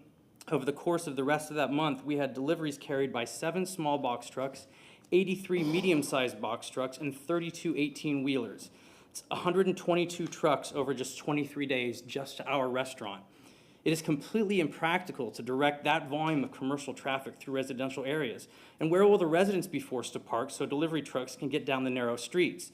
It is even more impractical to suggest, as Mobility and Kimmons have, that deliveries could be completed with golf carts. How big of a fleet of golf carts and drivers would be required to do that? Where do the trucks meet the golf carts? The largest parking lot I can think of in the area is Palmacia. Is the city going to commandeer that lot as a delivery truck staging area? There's no denying that something needs to be done to help the neighborhoods that have been flooding, and the Soho businesses aren't trying to kill this project. We're trying to keep it from killing us. There's been a suggestion from the Mobility Department that since this is a water sewage project, an economic impact study is required. But given the size of the budget, the number of years it will take to complete, and the extensive and extended disruption it will cause to all of the businesses and surrounding neighborhoods, wouldn't it be prudent for the city council to require a study be done, whether it's required by law or not? Otherwise, you're making a decision without having really pertinent information. And what about a transportation study? What do the first responder agencies have to say about these plans to disrupt a major artery for 3 to 4 years? Do the police and Tampa Fire Rescue know how severely access is going to be impeded? What about solid waste? Has the council received input from any of these agencies? We're asking for a 120-day stay on any vote, during which time those studies could be done and the Hillsborough County investigation could be done. It makes so much sense, as he said in the presentation earlier, to do that and combine it all together before you start, devoting $7 million even to the design at this point. During that time, we would get, we've already talked about Deloach, to evaluate some of the alternative routes that were in the JMT report but ultimately discarded. Finally, at the community meeting this past Monday, City Engineer Jeff DeBosier made a comment that during Hurricanes Helene and Milton, quote, nearly every street in Tampa flooded. You know what street in Tampa didn't flood? South Howard Avenue. If you vote to advance the project in its current form, you should also require it to be renamed to reflect its true legacy, which would be the South Howard Business Devastation Project. Thank you. Very much, sir. Jason Marlowe is our next speaker, followed by Rob Kelly and Marilyn Samaha. Good morning, Council. My name is Jason Marlowe, and I'm going to be extremely blunt. I have personally seen exactly how incapable city subcontractors can be at installing a box culvert that's proposed in the South Howard project, as I watched it done from my front porch for about a year. I personally had construction so violent it shook heavy objects off my wall, damaged my 100-year-old home, and deeply diminished my quality of life. All this to complete a 150-foot section of road. Furthermore, and I want to be clear on this, the mistrust from Tampa citizens and businesses regarding the city's capacity to conduct construction in a collaborative and efficient manner is not misplaced. Ask Cass Street Deli, Smoke Signals, Moats Florist, or King State how much the city of Tampa cares about helping these small businesses survive. Unfortunately, you can't because these businesses don't exist anymore. Not many small businesses can afford multiple months of severe income reduction, and these businesses are supported by employees who certainly cannot forego months' worth of income. We cannot engender confidence in entrepreneurship in this city if there is a perception, which there is, that this administration simply does not care. Lastly, I'll say you heard from the fine folks at Hillsborough County that we are a few months away from a robust, independent study on local flooding. It would seem to be presumptuous putting the cart before the horse to commit to a major financial investment prior to a more thorough examination of the issues at hand. I politely ask this council to, at a bare minimum, allow for more public engagement and input on this project and allow for city staff to do their due diligence. At a minimum, council should be provided in short order with an opportunity to be presented alternatives that could be both less costly and less intrusive, thus allowing this body to make the most educated choices possible in this city's best interests. Thank you very much, and have a wonderful Thursday. It's always a wonderful Thursday. Thank you very much. Rob Kelly, Marilyn Samaha, and Yvonne Ferrelli. Good morning, Council. My name is Rob Kelly. I live at 2603 West Fountain Boulevard. I've lived there for over 30 years. First moved to Parkland Estates in 1986. Boy, has the Swan Howard intersection and South Howard changed in that nearly 40-year period of time. My house flooded as a result of Milton. I had 4 inches of water in the first floor of that 100-year-old house, 2.5 feet of water in my garage. My property runs from Fountain to the south all the way through to Swan. I'm one house west of the Fountain Audubon intersection, which is ground zero for the flooding that you've heard about extensively. The world really changed for us in Parkland Estates about 9 years ago. In 2015, we had a normal August heavy Saturday rain that for the first time brought the water up my driveway, into my garage, and through the back into Swan. And since then, that has become, unfortunately, a fairly regular event in the lives of those of us who live around Fountain Park. You've seen the pictures. This isn't so much about a 250 or 500-year-old flood, 500-year flood event solution as it is a typical June afternoon rain shower event like one that happened 4 years ago, and my son's car parked on the street was totaled because the street flooded. You've heard that we've had 10 events this past summer where not only did Fountain flood, but the park flooded. And when that park floods, it's like a lake. And I look out my front door across the park to those people on Parkland Boulevard, all you see is water. It's incredible. And you saw the pictures, David Adams presented them. You know, the basic civic contract is that I pay taxes and I vote. And the reciprocal of that is I expect the city to protect my health, safety, and welfare by making sure these predictable, regular, recurring flood events are ended. The ball is on the goal line. You have before you this morning the opportunity to approve funding for this design-build plan. I urge you to do so. Thank you. Thank you, Mr. Kelly. Marilyn Samaha, Yvonne Ferrelli, Jeanette Hicken. Marilyn Samaha. I am on the Parkland Estates Civic Club Board. I would like to express that my concern regarding the Mobility Cities community outreach efforts for this project. The meeting held on November 18th was the first instant that our entire Parkland Estates neighborhood was invited and/or notified of such outreach in 8 months, the first time. I believe that more transparency, open and honest communication with the entire community is necessary for a project of this scale, and strongly urge delaying this vote for 120 days so all stakeholders have a plan that is clearly provided from the city.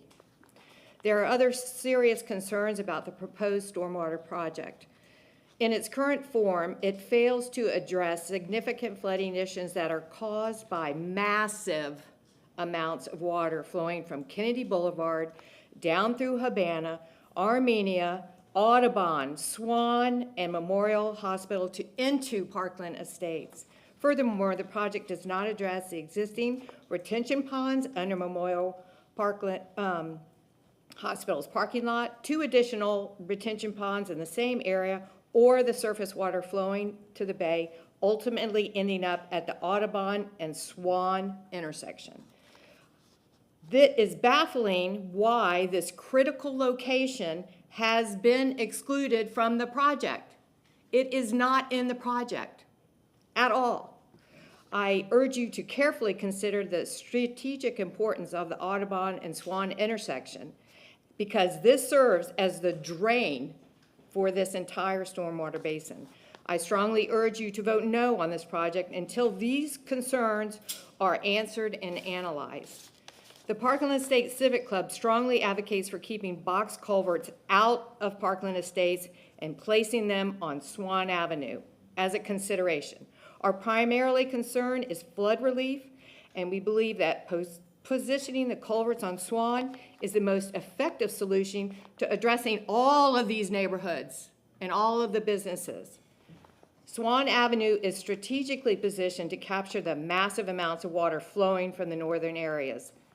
And we urge you to consider our position and support our efforts.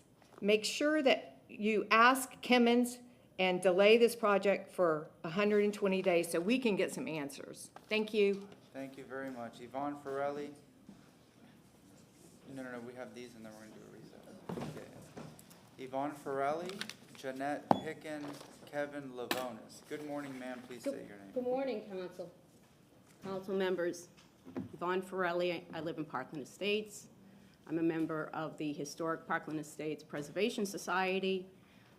This project has completely divided my community, neighbor against neighbor.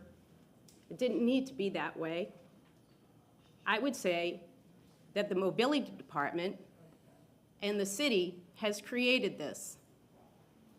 I would ask you to look at June 20th. You had a motion that was unanimously voted upon by each of you, and you voted to request the city mobility department to come before you with an alternative from putting box culverts in my neighborhood. And that community is still in the same posture it was when you had this motion and approved it. We have not moved forward at all. Vic Beattie and that mobility department and the mayor's office have dug down. They have not given you any kind of recourse or any type of hope that they will find something outside of Parkland Estates other than those box culverts. And that's unfortunate, because that's where we are today. I would ask you to vote no today. There is plenty of evidence why you should.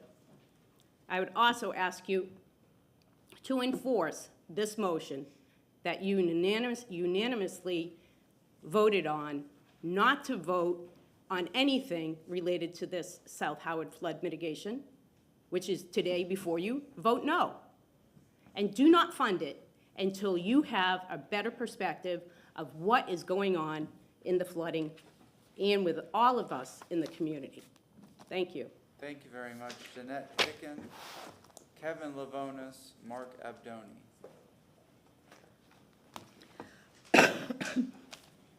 Good day. My name is Jeanette Hicken and I live in Parklands Estates. I'm here today to ask that you respectfully consider looking into an alternative route to the South Howard Flood Relief Programme. We all appreciate how distressing flooding is, highlighted by the recent hurricanes Helene and Milton. But to destroy our historic streets and residential properties seems cruelly unfair. At Monday's meeting with the panel of engineers, it became clear that they were not very knowledgeable concerning the route that was under discussion.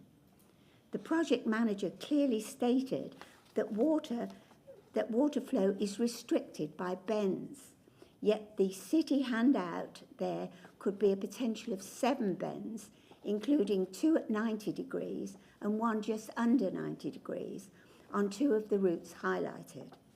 Also, it seems incomprehensible that an economic impact study has not been done to all of these plans. I implore you to consider more thoroughly the proposals currently on the table and come up with a route that will cause less distress to all those that will be affected forever. And just listening to the gentleman talking on the county, why aren't we waiting for the county to tell us? Because the flooding apparently comes from north of us, not into Parkland initially, but north of us. So perhaps the county plan will incorporate all this and we'll all be in the same boat together and hopefully have a happy conclusion. Ooh, I hate looking up there. Thank you. Kevin Lavonis. Kevin Lavonis, Palmacia Pines. I support the South Howard Relief Project. I'm a founder and executive of a software company, 100 employees, half a dozen in Tampa. I own 2 properties in West Tampa. I'm a proactive member of the community, okay? My wife went to USF, and when COVID hit, we purchased a brand new home in Arowana, July 17, 2020. We moved here because Tampa made the right decisions when faced with adversity. Thank you. This is your time to make the right decision and the decision to move forward expeditiously. This one decision will affect your reelection. I'll be clear. You vote yes today, you have earned my vote. Okay? If you fail the voters, the business owners, the residents of Parkland Estates, Palmacia Pines, you will not have our vote, but have gained our resentment. Okay? Carlson, I was at the Stovall hurricane event. I was excited to meet you. You were not there. I know where you stand. Okay? Miranda, you were at the Baptist church event. Every time it rains, it will remind us how you guys voted and how we will vote, 100%. You have smart people who have outlined a great comprehensive project to mediate the flooding. It's not perfect. It's definitely not perfect for me. I live on Arowana for my family, but it works. Here are the facts. 146 homes were flooded in Palmacia Pines. 41 homes were flooded. 1 church in Parkland Estates. 56 businesses were flooded. Approximately 18 were doctors' offices. Lastly, I attended the community outreach meeting at the Calvary Baptist Church this week. The highlight of this meeting for me was it was hijacked by Joe Collier, David Laxer. They stood up and talked about their $40 million wine cellar and how it would be interrupted. Think about that for a moment. Versus the rest of the community that got flooded. Okay? The dialogue around this wine cellar was bad. This is evidence of a selfish, dangerous, and disingenuous perspective. Manipulation is pretty clear. Okay? There's no need to delay the construction anymore. Due diligence has been done. We've considered all the other options. We don't need to pause. It's been 9 years. Okay? You don't make the right decision. You make the decision right. Approve the South Howard Relief Project, and let's get this show on the road. Thank you. Very much. Mr. Chair. No. We broke the rule by allowing somebody to mention us, so I feel it's, take it outside. I've been very involved in flood relief, including having a. Thank you very much. No, I can speak whenever I want. Next speaker. I never said I was going to that event. I said I was available. I said I was available for individual meetings. Enough, I had a sir, you're I had a out of order. forum Sir, with turn off the FEMA last night, and I've done many forums all around my district. Sir, just stop. And we have to get through this. Thank you very much. Whoever is the administration Sir, creating this stop. divisiveness is unbelievable. This is the worst issue that we've ever dealt with. Okay, thank you. Next speaker. Appreciate if you would you allowed someone to break the rules. If some. Stop, enough. I'm gonna rule people out of order. I'm gonna start taking people out. Stop, enough. Thank you, sir. Dr. Abdoni, you are the next speaker. Thank you very much. Woo! And you, I don't know if it was you. You look too young. I don't know if this is the gentleman that put the braces on my teeth when I was 13 years old. Yeah, that was my Abdoni, dad. you're That was too my young. dad. All right. He's the one that pulled my tooth. Yeah. Good I'm morning, that sir. guy. Please say your name. Anyways, Dr. Mark Abdoni, I am a lifetime Tampa resident. I am both a business owner in Palmacia Pines. My business is Abdoni Periodontics on 2714 West Azeel Street. I'm also a homeowner in Palmacia Pines. I own the residence next door, 406 South Havana Avenue. This is now the second flood event that we've had in the last 9 years. First in 2015, and then this last one with Milton. And those events, especially this last one with Milton, shut me down for an entire month. And the only reason why I'm able to stand here now and talk to you is because I actually sandbagged my office. And even though I had 30 inches of water outside my office, somehow I got 4 inches inside still. So, but if I had not done that, I would have been like many of these other people here and some of the other businesses who are probably not here because they're still, in mid-construction and not working and not open, okay? So I was fortunate. Still, just being out for a month is a mortal injury. And then to come in here this morning and suggest, after all this time and all these events, that you're going to now again postpone this for 4 months and kick this can down the road while kicking all of us in the stomach at the same time is not just an injury, it's an insult to injury, okay? And I don't appreciate it at all. I have been shut down for a month. I was shut down during COVID. I've heard the Epicurean's business manager talk about having to let employees go during COVID. I don't know what the business practices are like over there, but when I was shut down during COVID, and that was for about 8 weeks, I paid all my staff, not really knowing what kind of SBA loans I was going to be getting. I just did it, all right? And this past episode where I was shut down during Milton, same thing. I paid my staff, okay? That's just how I conduct things. So I don't know what's going on with the employees getting laid off or let go. But, one thing that we don't have in Palmacia Pines or in Parkland is any type of heads up or notice when one of these catastrophic events is about to happen. They've got at least 2 years to plan for it. And those employees could at least, if they're not going to be taken care of by the businesses, can seek alternative short-term employment during that time. And Thank you very much, sir. all right, thank you. We have Priyanka Garish, Michael Stewart, and then we're going to take a recess because we have an entire floor below us waiting to come up to speak. So if you've already spoken, if you would be so kind to go to the second floor. It's TVs, you see everything, you'll see the meeting, but we have to bring another group of individuals up because the room is limited. Good morning, ma'am. Please state your name. Priyanka Garish. My first comment is to all the people that are asking for the extension. Y'all should have asked 120 days ago. I don't know why this is coming up now. The city of Tampa is one that's growing and evolving and blossoming in every way, from restaurants and nightlife to music and art to small businesses and sports. It's burgeoning in every sense. Tampa is poised, if not already, to be an urban powerhouse. And so it baffles me that the infrastructure has not kept pace with the growth. You cannot grow your plant to great heights if you don't take care of the roots. Many of you here have the good fortune to go home and have your normal evening, and a lot of my neighbors are operating in a vacuum of rhetorical questions and non-scientific armchair engineering. The rest of us are operating in reality with waterlogged homes, ripped out drywall, ripped out floors, and the constant stress of trying to rebuild. We are resilient, but many of us are hemorrhaging out life savings in paying a mortgage note along with monthly rent, property taxes, remediation, rebuild costs, and we need hope that this project is going to get green-lighted. We were the people who researched where to buy and where to build our homes. We looked at things like elevation and being in flood zone X, and we felt great about the decisions we were making. If this water had come from a hurricane storm surge, I would have taken my licks and I would have given Mother Nature a point on the scoreboard.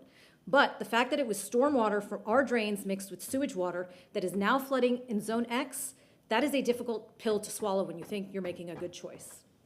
I am so heated at what I pay in property taxes and the amount of time and energy it has taken to beg for sound flood relief and safe streets. It's indescribably maddening. The data is all there. It has been there for years. There are cold, hard facts from the elegant presentation and tireless efforts of Vic Bide and his team. Yet here I am begging for safe street for us to be able to park our car in the driveway, unload our groceries, get into car line on time for school, and pick up my kids. God forbid anybody gets sick and we can't get out to the hospital. That's gonna be a whole other thing. South Howard Business Alliance, they're formidable opponents, but let me ask you this. Who do you all think is going to Burns for date night? Who's going to Haven for cocktails with their friends? Who's having brunch with their folks at Elevage? Who can't rip their kids away from water and flower? It's us. It's all of us. We are their patrons. We are the ones who frequent their business. We sing their praises and we delight in their service. I'm the mom who's up at midnight when Burns Reservation goes live 6 months out to snag a table for an impending celebration. I'm the lady that comes and takes the tour of Burns after dinner. And I've taken it 8 times, by the way, and I'm equally enthralled every time I take it. I'm the one who's drinking the wine. I'm happy to come and drink more wine and bring all my friends. Your patrons will continue to support you as they always have. But your neighbors, your constituents, your patrons, we are tired and we are running on fumes. It is mentally exhausting to beg for public works that is already sound engineering. It's exhausting to research and dispel and refute the sheer volume of misinformation. We have a good plan. Let's start it tomorrow. Thank you very much. Our final speaker before we just take a recess, as I explained about the other folks coming in, Michael Stewart. Good morning, sir. Please state your name. Hi, I'm Michael Stewart. I'm a partner at 717 South Restaurant, also Ava Restaurant. And the problem with going last is I've heard so many sides of the story. I don't know how you're going to vote, but I don't think it's fair is when people are talking about people that went before and they can't have a rebuttal. I'm a restaurant guy. I don't know how you work, but the sad thing is it's not about business owners, and I have a speech, I'm gonna ignore it.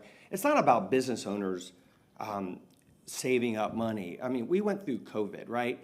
And the gentleman said that, but we got paid to help our employees. I mean, we didn't have a business, and that was 2 months. I lived through this type of infrastructure in South Tampa, the exact same infrastructure. I took a golf cart, I took my kids to school. When I went to Publix, I couldn't get to my house. We took golf carts, right?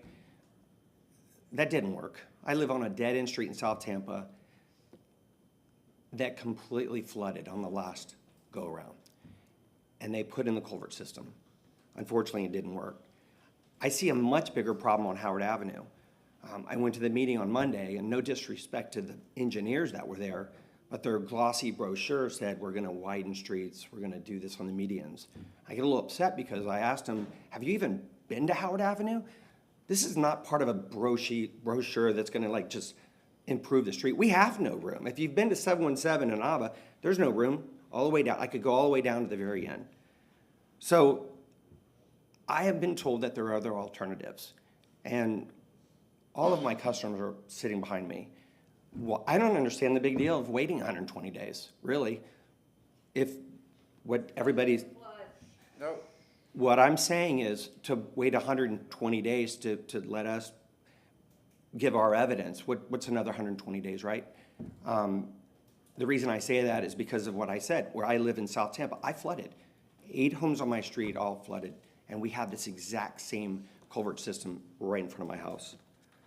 Beyond that, I can talk about the employees. I had a meeting with last night. Unfortunately, I'm late to the game. I just heard about this a month ago. And I asked them, quite frankly, can you do without one paycheck? And they kind of looked at me like, that's a little weird. I'm like, well, what about 2 paychecks? What about 3 paychecks? What about 4 paychecks? And they said, I love working for you. I've been at 717 for 20 years, and I'm rebuilding an incredible restaurant right now. But every one of them said, I have to leave you. Inflation, hurricanes, the resilience of the businesses on Howard Avenue, we've survived that. I can tell you we won't survive being shut down. Thank you for your time. Thank you very much. We're going to go into a recess. If you have already spoken, if you would please go down to the second floor. We have a whole room set up with chairs and TVs, and then we're going to bring up a whole group of people. We are in recess. Thank you for 5 minutes.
I'd like to call this Tampa City Council meeting to order. If we could have roll call, and then I'll yield to Mr. Shelby. Carlson.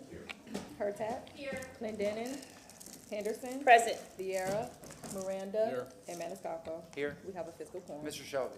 Yes, thank you, Mr. Chairman, again. Martin Shelby, City Council Attorney. As you know, there have been people in the second floor. They've been moved upstairs. I did read the rules of decorum earlier, and hopefully you did hear the suggestion to refrain from disruptive behavior, including comments, making clapping, or snapping, please. But there was reference made to a rule earlier, and I just want to bring it to the public's attention and refresh council's recollection, and that's Rule 5F. Under the rules of decorum, speaker shall refrain from disruptive behavior, including making vulgar or threatening remarks, and shall refrain from making personal attacks against any city official, city staff member, or member of the public. Comments shall be directed to the council as a body and not to individual council members. Thank you, Mr. Chairman. Thank you very much. We're going to continue with public comment. We have an additional hour and a half. We're going to wrap up some of the agenda, and hopefully we'll break for lunch at about 1:15 if everything goes on schedule. Yeah. Does anybody see any car keys on the floor where you're sitting? Somebody, I think, left their car keys behind. You do? No? May I say something, Mr. Chair? Sure. Real briefly, to everybody speaking, I know this is obvious, you have up to 3 minutes. You don't have to use the full 3 minutes. That's all. Yes, Mr. You're Shelby. welcome to. And one other reminder, thank you, Councilman Vieira, for bringing that up. There is a light at the top of the lectern. There are 3 lights, a green, a yellow, and a red. When you speak, the green light goes on. When the red goes on, you hear a tone, and there's 30 seconds left for you to wrap up. And when the red goes on, that means please refrain from speaking, and the beeper will continue to go off. One other thing, Council, just a reminder, and so the public should know, the City Council has a very full evening agenda that begins at 5 o'clock. So the sooner they can get through their city business, the sooner they can be prepared for tonight's meeting. Council, the suggestion is that when 3:45 rolls around, if you haven't finished your agenda, you continue what you have, do new business, and then take an hour for dinner so you can come back and start 5 o'clock on time. Thank you. Thank you very much. All right, our first speaker is Kadeem. If you are here, sir, followed by Stephen Garish and Colin Thompson or Allison Doucette, one or the other, but not both. It's on the same card. Good morning, sir. Please state your name. Dear City Council, my name is Kadeem Seeley. I currently work at Burns Steakhouse and Burns Fine Wine and Spirits. I am truly concerned about the closing of Howard Avenue. My direct source of income for my family is from Burns Steakhouse, and this closure is going to affect my finances directly. But even then, I'm more concerned about Dylan Scarmando, Gina Shelnut, Cynthia and Jonathan Mora, Jean Wilbert, a line cook, Jeremy, a server, Kayla, a dessert room server, David Cherry, a line cook, Allison, a bartender, and Hannah Thompson, a pastry chef, who recently had babies this year. They are just 10 individuals who also work at Burns Steakhouse, who are currently having or have already had children in the past year. The names that I have mentioned does not include the other 85% of employees who currently have multiple children they are sole providers for. This closure will put immense pressure on a microeconomy. I am also concerned about the cancellations that are in the forecast for the reservations to accommodate the people from all over the world who are trying to come to Tampa, Florida to experience one of the world's largest wine cellars, that would like to come to Tampa Bay and experience the history of Burns Steakhouse since 1956. This, I believe, can affect the macroeconomy.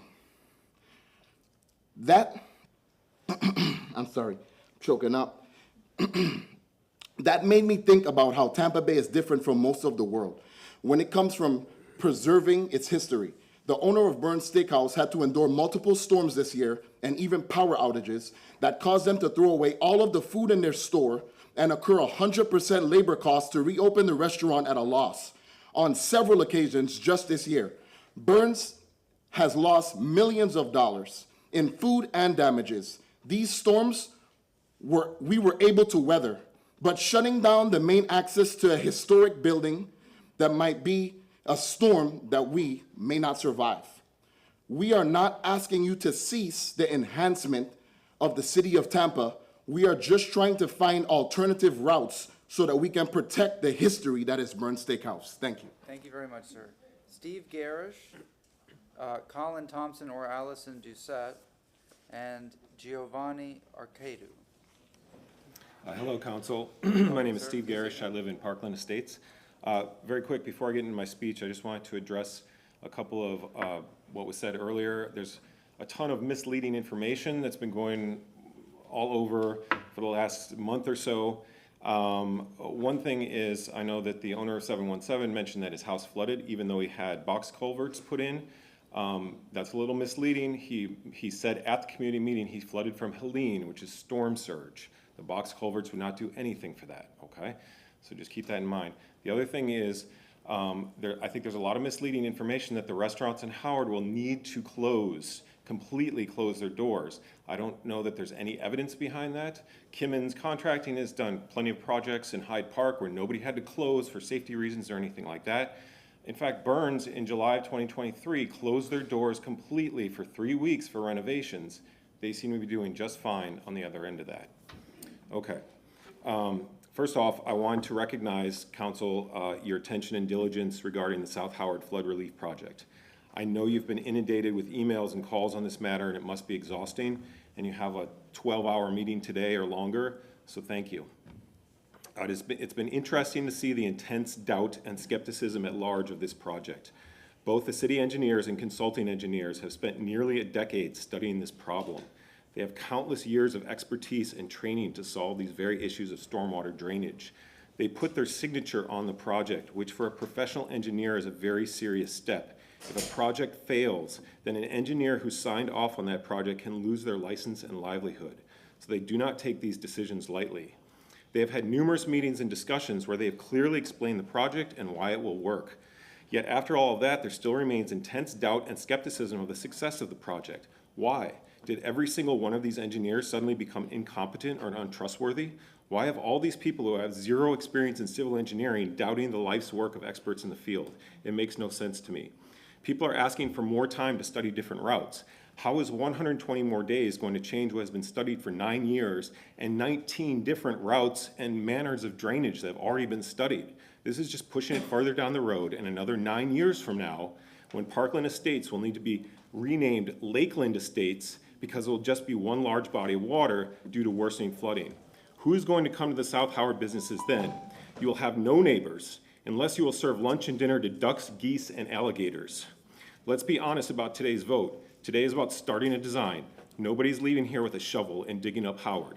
I love the businesses on Howard. My family frequents them often. I sincerely hope that during the design phase they decide to avoid Howard.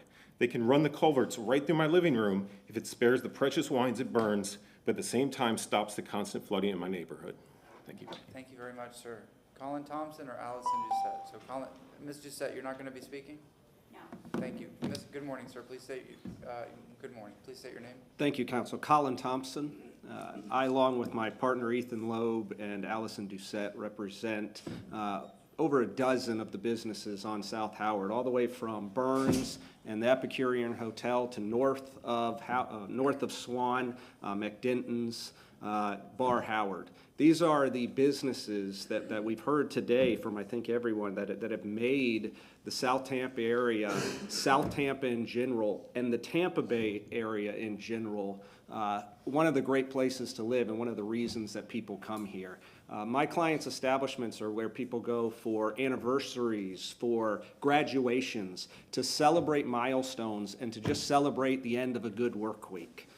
We have heard that what this project proposes to do is to stop that. This whole corridor, by design, organic design, is interconnected. Stopping pieces of it at a time stops the whole economic engine that is South Howard.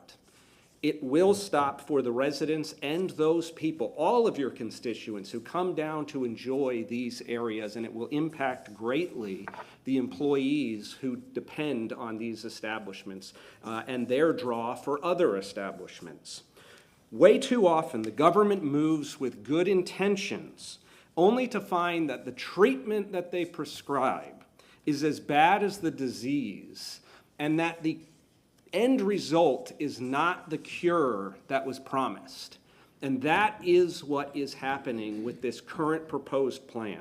You are being asked today to vote to approve a contract, approve and bind the city to a contract that already establishes the route and the mechanisms of stormwater that will run it right down and systematically and in seriatim destroy businesses for time periods that will ultimately destroy the whole corridor. You have an opportunity, though, to pause on this, to not fall victim to a treatment that is as bad as the disease and will not provide the cure. The residents of Parkland Estates and the surrounding areas absolutely deserve relief. And they deserve relief from the stormwater more than just for the afternoon storms. We live in a changing world and things are getting worse. And we need a comprehensive solution that addresses not only the afternoon storms, but is going to address the events that the now 50-year storm is now the 25-year storm or the 10-year storm. This proposed project does not do that, but it does impact and destroy businesses that this community depends on and has made this a desirable place to go and that everybody in this area wants to go. If you vote yes on this contract without that pause, you will be creating a treatment worse than the disease. Thank you. Thank you very much. Giovanni, Carol Ann Bennett, and Jordan is the next three. Good morning, sir. Please state your name. Good morning. My name is Giovanni Arcadu. I'm the proud husband of Elizabeth Dinwiddie. I want to say something. I'm Italian, so I apologize for my accent and any mistake I will do. I wrote a little speech, but I'm seeing a lot of workers from the business in South Howard, and I want to thank them because I'm a customer. I like to go in those businesses. I also want to say a few things. Those people are here to defend the same businesses that they are saying to us, if they're going to have a couple of months with a loss of income, the first thing they're going to do, they're going to fire the same people. They're going to be here to defend themselves. So I want to make sure you remember that because it's a little bit ironic. I wrote this little speech and I'm going to be quick. I'm hearing that the business in South Howard are worried because they will have problems to manage. We are your customers, your neighbors, and we have supported your business for years. You are presented with a plan that allows you to get ready and prepare yourself. This is a luxury. Do you know who did not have this luxury? Us. We flooded in a Zone X. You're going to have some distress? Yes, you will. But do you know who's in distress now? Us, your customers, your neighbors. And we will suffer the same next year and every year until the city does something. I hear people accusing the engineers of negligence because they did not conduct an economic impact study for the loss of businesses. To these people, I say that stopping this project today is not an act of negligence, but an act of cruelty against your client, your neighbors, your friends, and your voters. Please stop to say that this plan is too old for your interest and agenda. We are talking about physics and gravity. Water needs to be moved from point A to point B, and to avoid clogging with less turn as possible. I heard Mr. Collier on Monday saying that we have technology to build many 90-degree turns to avoid hours. I will say to him, have you noticed that in your house all the plumbing is straight? There is a reason why. To the homeowner of Bristol, that I like because I drive to the street all the time, I'm Italian. I was living in Rome, where they're right now building the second line of the subway. The entire city will be in distress, businesses and citizens, for the next 10, 15 years. Please do not use your median with few trees as we are talking about an artistic heritage to be preserved. And please, people are suffering, so do not tell me that some wine will be damaged from the tremor and the shaking of the work that need to be done. This is even an argument. Thank you for your time. Thank you very much. Carol Ann Bennett, Jordan Norshansky is what I see, and Gamin Zacharias. Good morning, ma'am. Please state your name.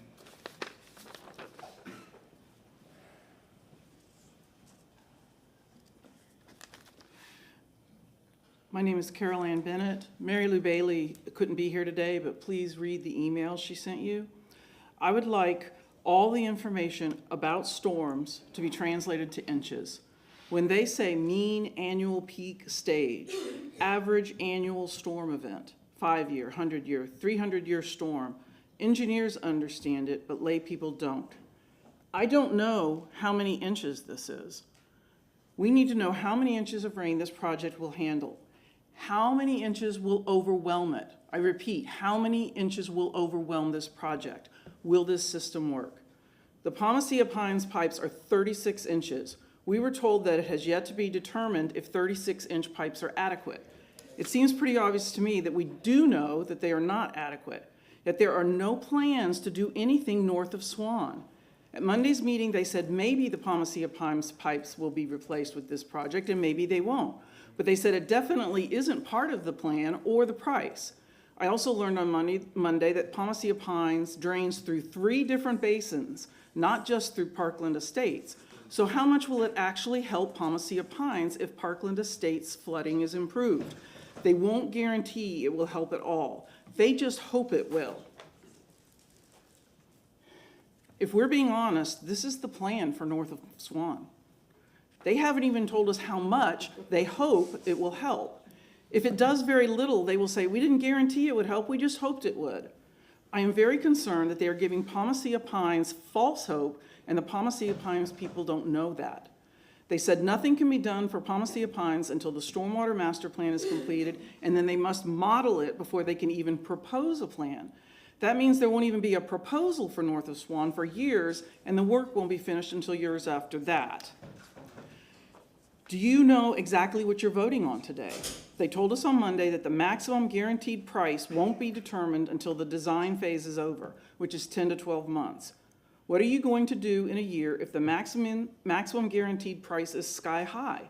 You'll already be down the rabbit hole. Is the route determined or not? Is it just the dotted line that's undecided, or is the whole route undecided? Will City Council pick the route? Will staff pick the route? Will Kemmons pick the route? You don't know what you're voting on. You don't know what it will accomplish.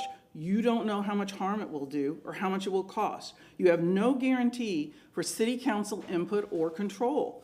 You need these answers. Something must be done about this catastrophic flooding, but it must be the best thing for everyone. Make sure that you're voting on the best plan and that it does enough. Thank you. Thank you very much. Jordan? Amin Zacharias and Greta Brooks. Good morning, sir. Please state your name. Good afternoon, Jordan Wachowski. I represent Chicho Restaurant Group, and I have worked on South Howard Avenue exclusively since April of 2004. I am not before you here today to refute engineering, challenge the council, or diminish the pain and loss of our neighbors. It is real, and they require real relief. What I'd like to do is provide some context that I believe is lacking in the design build proposal that sits before you. 1, transportation. One of our average units requires 15 to 20 semi-trailers or cargo box trucks a week. Not every single establishment has the arterial side streets that can handle that type of commercial traffic. You would be starving us of the very product we sell. 2, solid waste. Our average unit requires 8 cubic yards of trash to be removed 6 times a week. 3 times a week, we have 8 cubic yards of paper recyclables removed. Every 21 to 28 days, we have 2,000 pounds of solid grease pumped and removed. Make no mistake about it, Tallahassee and the Department of Health will shut us down if that cadence is interrupted. Full stop. Those are some of the facts that are missing. Finally, first responders. Unfortunately, CRG, Michael Stewart at 717, and some of our neighbors know what it is like to have a fire loss. Fire loss is prevented by immediate and rapid response, reduced access, or even restricted access can take a single structure to multiple structures, or God forbid, even worse. At restaurants, we experience anaphylaxis, cardiac events, slip and falls with head trauma. In those instances, EMS response, minutes and seconds are actually life and death. I am not asking for this project to be tabled, to be removed. What I am asking for is honest answers to these logistical challenges. What we need is relief for our neighborhood and our communities, but not at the expense of condemning a vital and thriving business district. Please, I implore you, do not let that be the legacy of this project, nor the legacy of this council. Thank you. Thank you very much, sir. Gamin Zacharias, Greta Brooks, and Allison Burns. Good morning. Hello. Please state your name. Gammon Zacharias. My name is Gammon. I spoke to the council back in June about my concerns regarding this flood project, specifically why it should not go through a residential neighborhood. There's lots of reasons I care about this. I don't think our 100-year-old homes can handle the intensity of the vibrations from the excavation, despite any promises of real-time monitoring. Okay, we'll know in the moment that damage is happening. I'm also very concerned about our tree canopy, not just mine, but the whole neighborhood. That's part of the reason I serve as the president of the Parkland Estates Garden Club. In the city of Tampa Tree Canopy and Urban Forest Analysis of 2021, it was noted that canopy loss since 2011 is 4 times the area of Davis Islands, and that currently the canopy in South and Central Tampa is at a 20-year low. That was in 2021. Considering that we just lost thousands of trees this hurricane season, that canopy loss has increased significantly. Parkland Estates is one of the most densely canopied areas of the city. My block of Bristol Avenue alone has 55 trees, 40 of those are live oaks. If they're all removed and new ones are planted, it'll take decades to recover to the canopy. I'll be dead by then, as of many of my neighbors. When I spoke to council back in June about the destructive long-term impacts of this project on residential roads, I was very relieved to hear that our concerns had been heard. That day, it was noted that, quote, their idea of going through Bristol is off the table. That is a park-like street. There was a motion, quote, that the city eliminate the idea of using Bristol as an opportunity for these vaults and to bypass this neighborhood as they work to resolve the flooding issue using the commercial corridors, end of quote. And as council, we would not vote for a plan or funding to go behind it that puts it on Bristol. The Mobility Department was then tasked with coming back with a written report by September 5th that does not include Bristol. So you can imagine how it felt to sit at that meeting on Monday night and seeing a map still plainly showing Bristol as one of the route options, along with other residential streets like Lakeview and Morrison. This completely disregards council's directive from the June meeting. The recent 1 in 100-year rainfall event doesn't change any of our arguments or concerns about the inappropriateness of this solution for a residential street. I wholeheartedly agree with Councilman, I hope I'm not saying your name wrong, Clendenin's closing remarks on this matter. Quote, the flooding is real. We've got to have a resolution, but the resolution has to be the right resolution. Please vote no today to take the time to get this right. Clearly, from what you've heard from everyone, there's serious issues to address before this proceeds, and our neighborhood is at stake. Thank you. Thank you very much. Greta Brooks, Allison Burns, Nicholas Lorenz. Good morning, please state your name. Good morning. Yes. My name is Greta Brooks, and I have lived on Bristol Avenue for over 25 years. I know I don't look it, but my home is nearly 100 years old, and I really appreciate you letting me come up here and speak today. I'm urging you not to move the South Howard Flood Relief Project into the design phase at this time. This project is one of the most expensive and complex stormwater initiatives our city has ever undertaken, and the risks are immense. Yet these risks have been inadequately explored, and community concerns, many of them life-altering, have been repeatedly dismissed. For example, we have no economic impact study for the major commercial corridor because, as stated at Monday's meeting and earlier today, it's not done for stormwater projects. Why not? Why are stormwater engineers making economic development decisions? Residents were told on Monday that homes were not damaged by Kempton during the blast projects that they've done. Yet many homeowners say that they were damaged, except their damage claims were denied. We're assured this project will benefit the entire watershed, but only 4 of the 259 acres in the watershed have been modeled. None of those acres include Pomacea Pines, an area both contributing to the flooding and suffering from it. And by the way, the model shows there will still be up to 2.3 feet of flooding along Swan. So this plan doesn't even fix that problem. Even city council directives have been disregarded. You unanimously voted against funding any plan on Bristol Avenue, yet today you're being asked to approve a proposal that pays for a study for a route down Bristol Avenue. You gave city staff 5 months to come up with a new plan and fresh thinking. Yet on November 7th, Mr. Beatty appeared before you with no new thinking or even community outreach. So now you see independent engineers being brought in to move this along. The community was not afforded their due process. We expected effort was being made towards so many known issues, but it wasn't. Major issues have been expressed by the community since January, but the city has failed to conduct even basic analysis to address known risks to the community.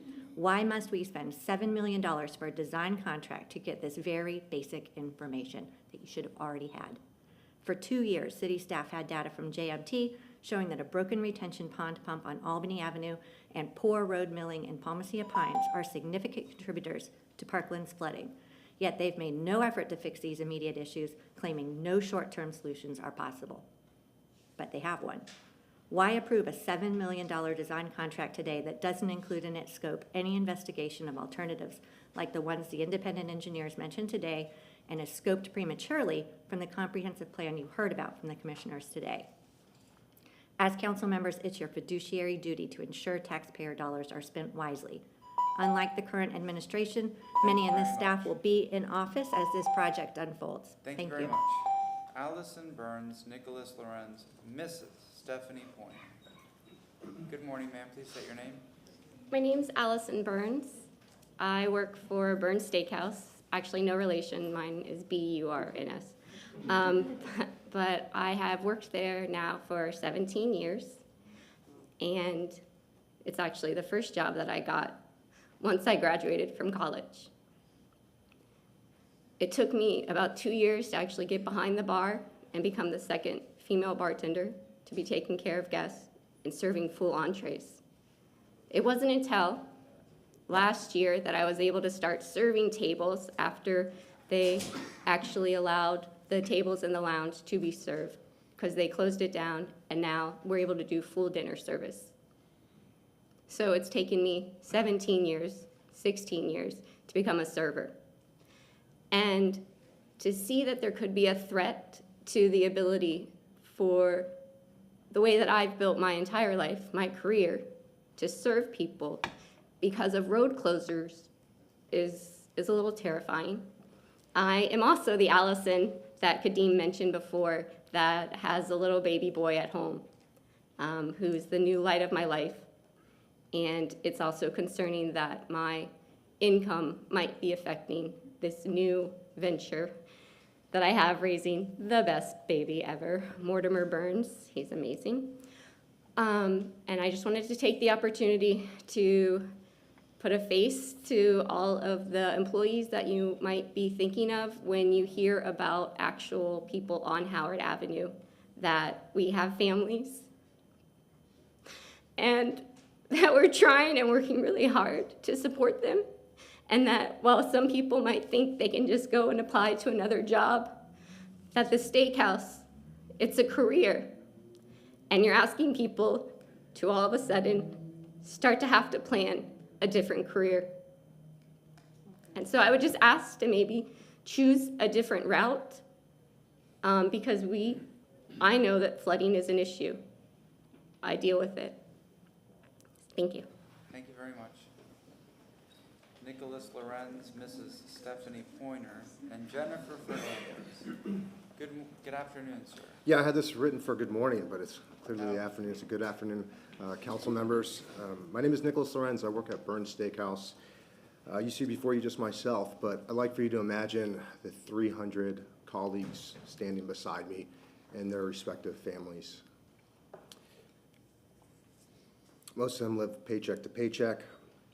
A few weeks or a few months without work would be catastrophic to these families and to myself, but this is a hopeful time frame, right? This is what is being proposed, but anyone who's really observant of government works knows that this type of project ends up taking twice as long and costing twice as much. Now, we sympathize with the neighbors at Parkland Estates. Many of these residents are regulars and are considered family. We can relate to their experience. A number of my colleagues lost their homes, they flooded, and most of their possessions as well. These individuals are trying to rebuild right now, and should this plan go forth as set, they'll be jobless while trying to put their lives together. Please take a reasonable approach and review other avenues to address this issue. Thank you for your time and your consideration. Thank you very much. Mrs. Stephanie Pointer, Jennifer Fernandez, and Megan Luca. Good afternoon, Stephanie Pointer. Okay, so the big fish here, in my opinion, y'all know I'm cheap. I am as cheap as they come. I come up here and scream bloody murder about what I think is wasteful spending. But in this particular case, maybe we have to spend more money, because it seems like everything is built on this little piece of land right here and this there's already a 5x10 culvert underneath it. Why is it already there? Is it already moving money? I don't know. I just, I just hang out here. I don't know anything.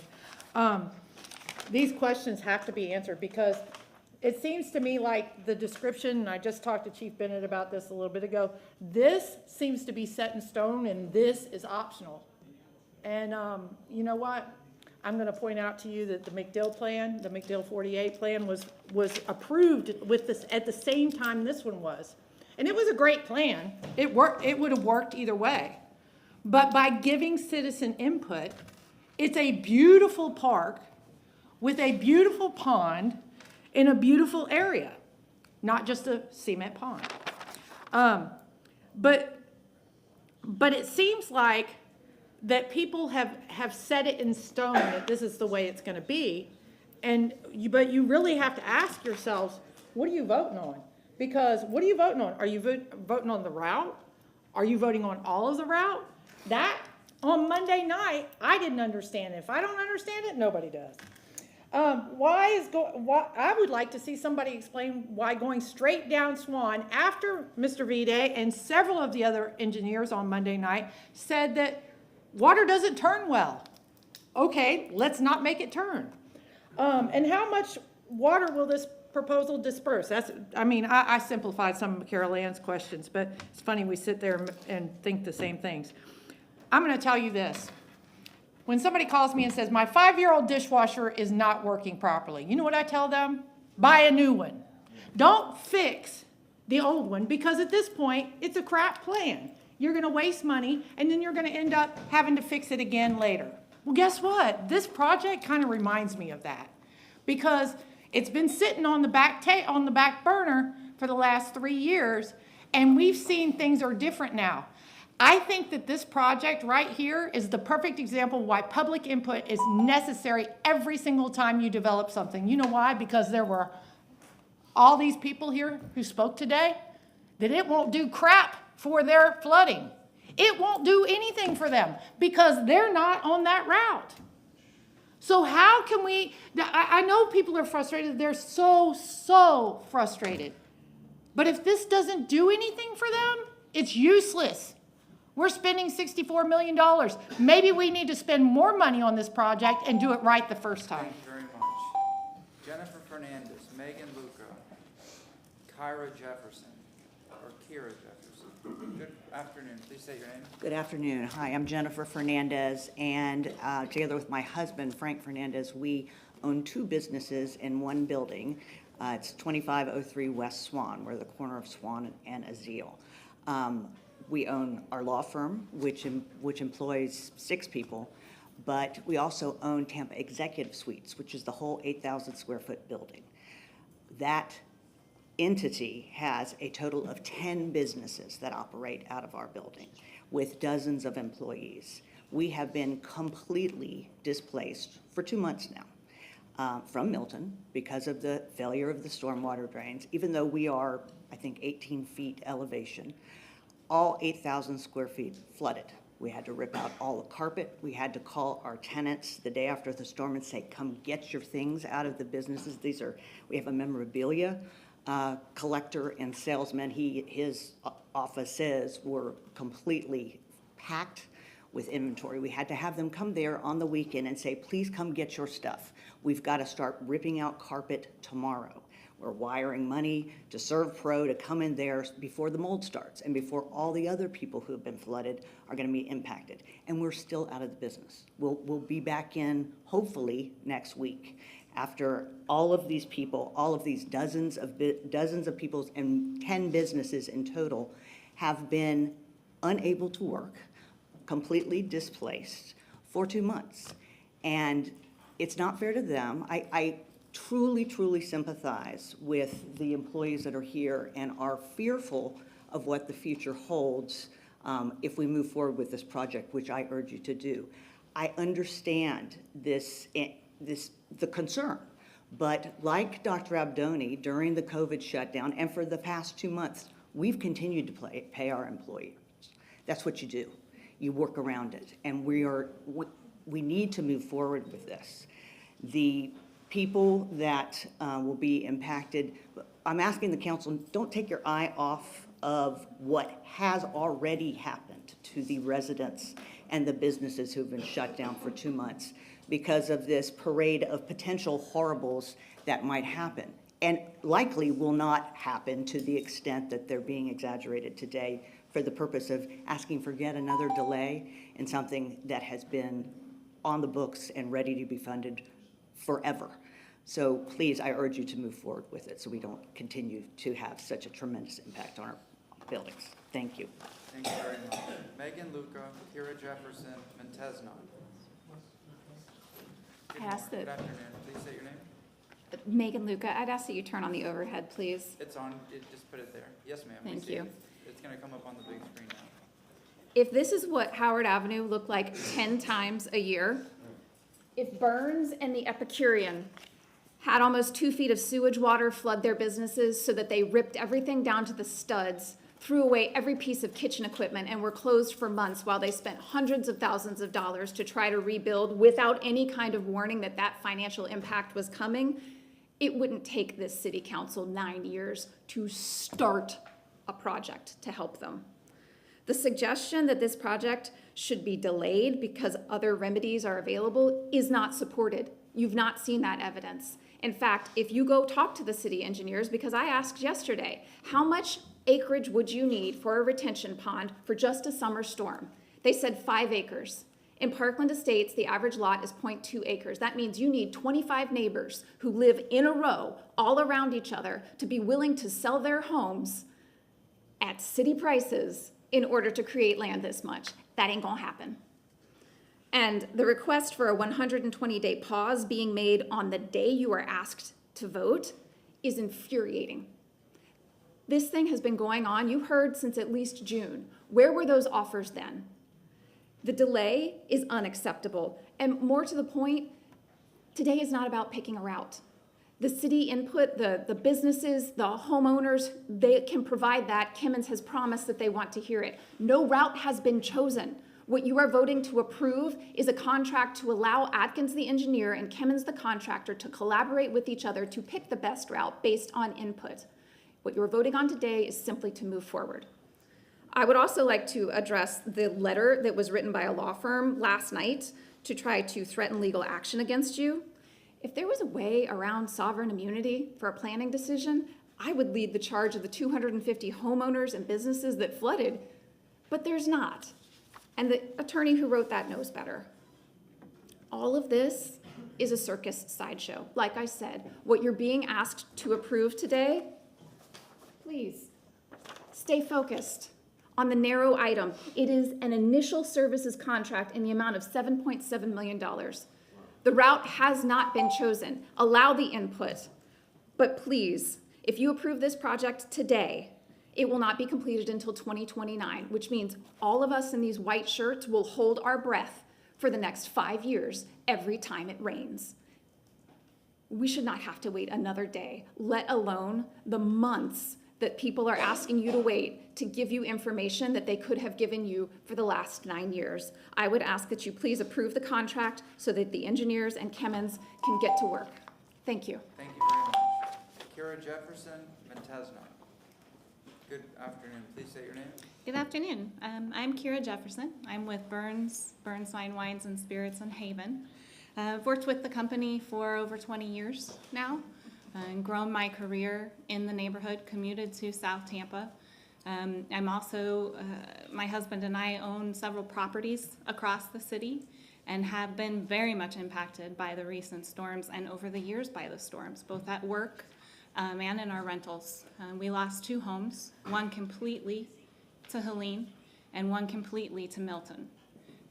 So to think that there's not sympathy and concern for our neighbors, it's just really gut-wrenching to hear the frustration and fear and hatred that's coming towards the establishment.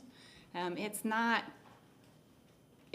that we want to stop progress and growth in our neighborhood too. We want a voice for the individuals who are commuting there and live in other neighborhoods and have experienced loss as well. I'm responsible for 293 individuals and their livelihood every day. I'm the 294th employee at Burns. That's how many people transfer in. 122 of those individuals work on gratuities.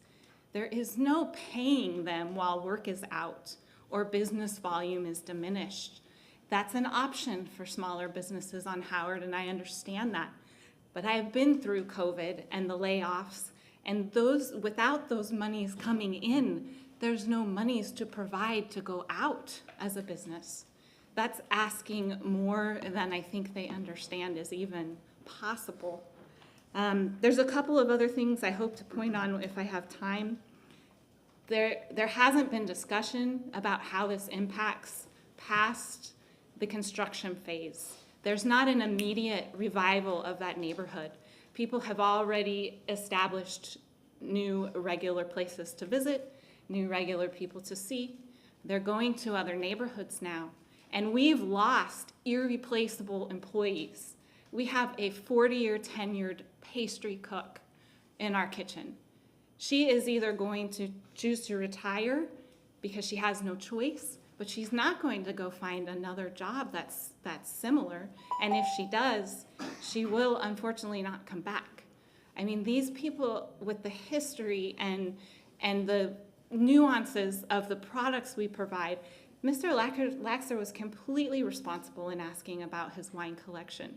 That's one of the things that makes us special, makes South Howard special, and makes the entire neighborhood special. It's just one of them. We're not trying to say it's more important than people's homes, but we want to be heard, the 294 individuals that don't have the answers we need. Thank you very much. Thank you. Montesna, Greg Campbell, and Matthew Rich. Good afternoon, sir. Please state your name. Good afternoon, Montesna. I want to say huru means freedom in Swahili. Montesna means anything's possible. If you can stop the time for a second. One thing you guys need to do is have a sign-in sheet versus the cards you have, because people are being skipped and whatsoever. That's neither here nor there. One thing I like to talk about is disrespect and insensitivity. What happened today with the councilman was very disrespectful. And what happened today with the gentleman that was given the award, that was very insensitive, and nobody said anything about it. It's nothing. Insensitivity towards the physically and mentally challenged is the way that Mr. David Rowland was rudely interrupted and ushered away from the podium by the chief judge. If you noticed it or if you didn't notice it, that's the worst way you can treat someone with a disability. And that's very, very insensitive. Other thing I like to talk about is selfishness. Say, we as African people, we deserve 26% of the city budget, retroactively. And along with that selfishness and insensitivity, I think it's interesting to see how people come down here and talk about their interests, their selfish interests, if it's from Burns Steakhouse, which has done a lot for the community and a lot for the people, or if it's from the residents.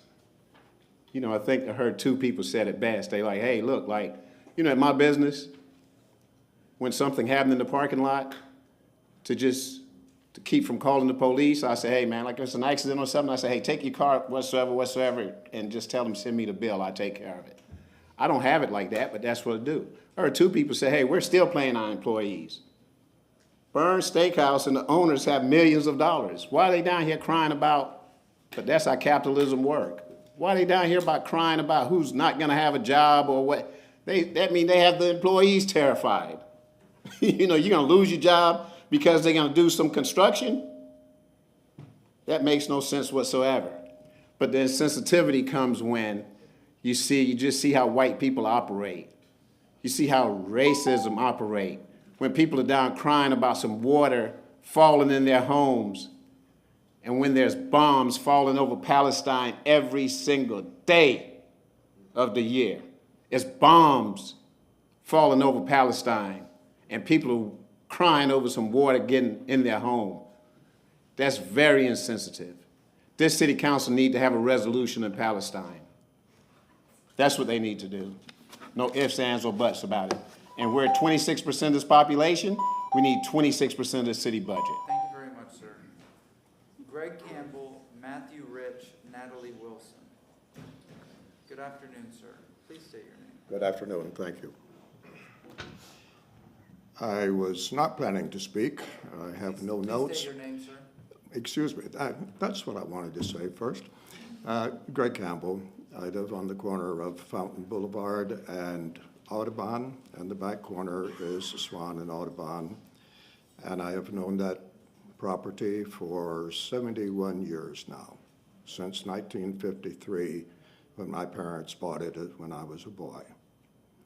And across the years, the weather has been very much as it has been recently.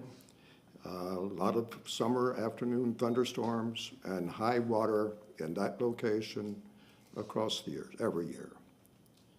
Occasionally a hurricane that really hits us. The worst one we've ever had was Milton. It's the first time water ever got in a house. My wife and I have been out now for 3 or 4 weeks as things get put back together again. But there was another one back in the early 60s that came very, very close to Milton. Things don't change that terribly much across the years if you have enough years to look across. You know? And so now that the city feels that it's able to begin to do something about this, that's really a wonderful thing. The money, commitment, the planning, all the rest. We should be happy, but instead we're distressed. There is fear, there is anguish among some. It is reflected in these comments in the meeting. I was not planning to, as I said at the beginning, to speak, no notes, but 2 friends who have previously spoken asked me to do so. They are residents. One has recently had water in her house. The other one has sandbags in front of her front door. They still do not want to see this go through right now. They spoke in favor of a delay. They wanted me to do so. What I think is really important is for us to know why that is the case.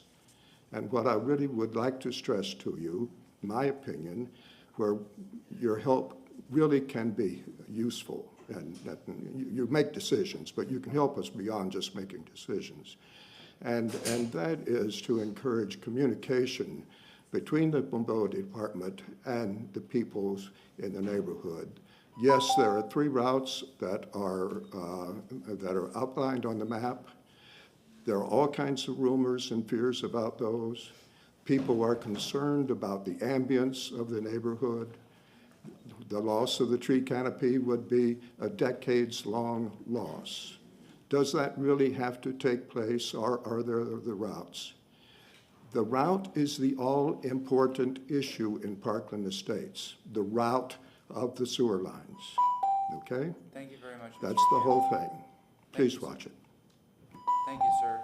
I've already called up Matthew Rich, Natalie Wilson, and then we'll have Tammy Baldwin. I've already called up Matthew Rich and Natalie Wilson. Matthew Rich, Natalie Wilson, Tammy Baldwin. Hello, my name is Matthew Rich. I'm the general manager of Haven, on the corner of South Howard and West Morrison. I look around today, I see a community, neighbors against neighbors, businesses against residents, businesses against businesses. We as a community want a solution to these issues. We are asking for 120 days to look into other solutions. The hospitality industry cannot survive closures that are 3 to 5 months plus. People go to the restaurants to escape the stresses of life. No one will be willing to sign up to add stress to their life to try to make it to a restaurant. I've seen the effects of these kind of closures in New York City to institutions that were there for 90 plus years. Restaurants don't survive these kind of things at all. The employees who work in places like this, they need the people. There are too many logistics involved in here. I've heard many people talk about the shipments coming in and very few talking about the waste going out. If the closures on these roads don't shut down the businesses, I don't think there's enough golf carts to remove the trash and rubbish that will pile up all throughout that community. It will look like a third world country on that street, if anything survives. The employees, they're not replaceable. It takes 3 to 5 months once you lose your job. I don't know how many people have lost a job before you find one that generates the same income. If you're lucky. 46% of Florida residents live paycheck to paycheck. I almost think everybody in this industry lives that way also. You're gonna lose employees, they're gonna lose their health insurance. It takes a long time to build anything back up there. Sure, once it's done, years from now, things will come back, but the whole community will be destroyed. We need to come together and find a better solution to these issues that are clearly more thought out. Thank you. Thank you very much. Natalie Wilson, Tammy Baldwin. Is Natalie Wilson here? Yes, ma'am, come on up. And Tammy Baldwin, followed by Riley Murphy. Yes, please state your name. Hi, my name is Natalie Wilson. I am a second-generation employee at Burns Steakhouse. The service that I have had at Burns, and combined with my father's, has been longer than I've been alive. And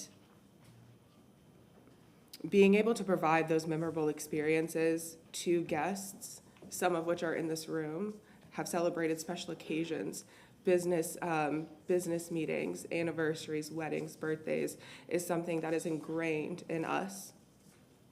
So I didn't feel like it needed to be explained earlier until a little while ago, but the 2.5-week closure that we had for our kitchen and bar remodel is a planned, budgeted closure, and our executive team and owners had opportunities to provide those employees that were displaced to our other businesses, such as Haven, which is also along the route that is going to be closed, whether it's a partial closure or a full closure. So comparing a 2.5-week closure to partial and full closures that will be 4 years long is not something that makes sense in our world of business. The Burns restaurant and family businesses employ hundreds of people. And we also service hundreds of other liquor and wine distributors, people that their livelihoods also rely on us remaining open. Closing impacts our livelihood, not just because we are closed, but we are a family. It's as world-renowned as Burns is, we are a very close-knit family restaurant. Outside of the partial and full road closures, I have concerns of how this golf cart shuttle will remain ADA compliant for both our staff and our guests. How will guests that are in a wheelchair that don't have the physical capability of rolling down a sidewalk be able to get to our restaurant if it is a partial closure? How will our staff and those same guests be able to get back to wherever this remote parking lot is going to be, especially when some of our employees get out at 2 or 3 o'clock in the morning? I urge you to delay 120 days so we can reassess a proper route, one that is able to both save businesses and mitigate the flooding issues. We know that there is an issue in South Howard. We know that South Tampa has a flooding issue, and I think businesses know that. We are not trying to stop that. Thank you very much. Thank you.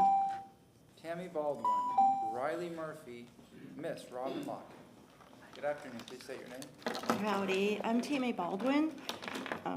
My son Jonathan Baldwin is an employee at Burns Steakhouse. He's been there for approximately 8 years now. I admit I'm late to this party. I just found out about all this yesterday. Although I've lived in Tampa for over 40 years, my husband for 65. We all know that South Howard has a huge flooding problem, but we need to look at the big picture. The Burns family has invested blood, sweat, and tears and millions of dollars into this community, and it's about time this community look at giving back instead of just taking. I worked for Department of Transportation with roads and construction, and they can say it's gonna take 4 months, 4 years. It's gonna take 10 more than that generally and cost a buku bucks more.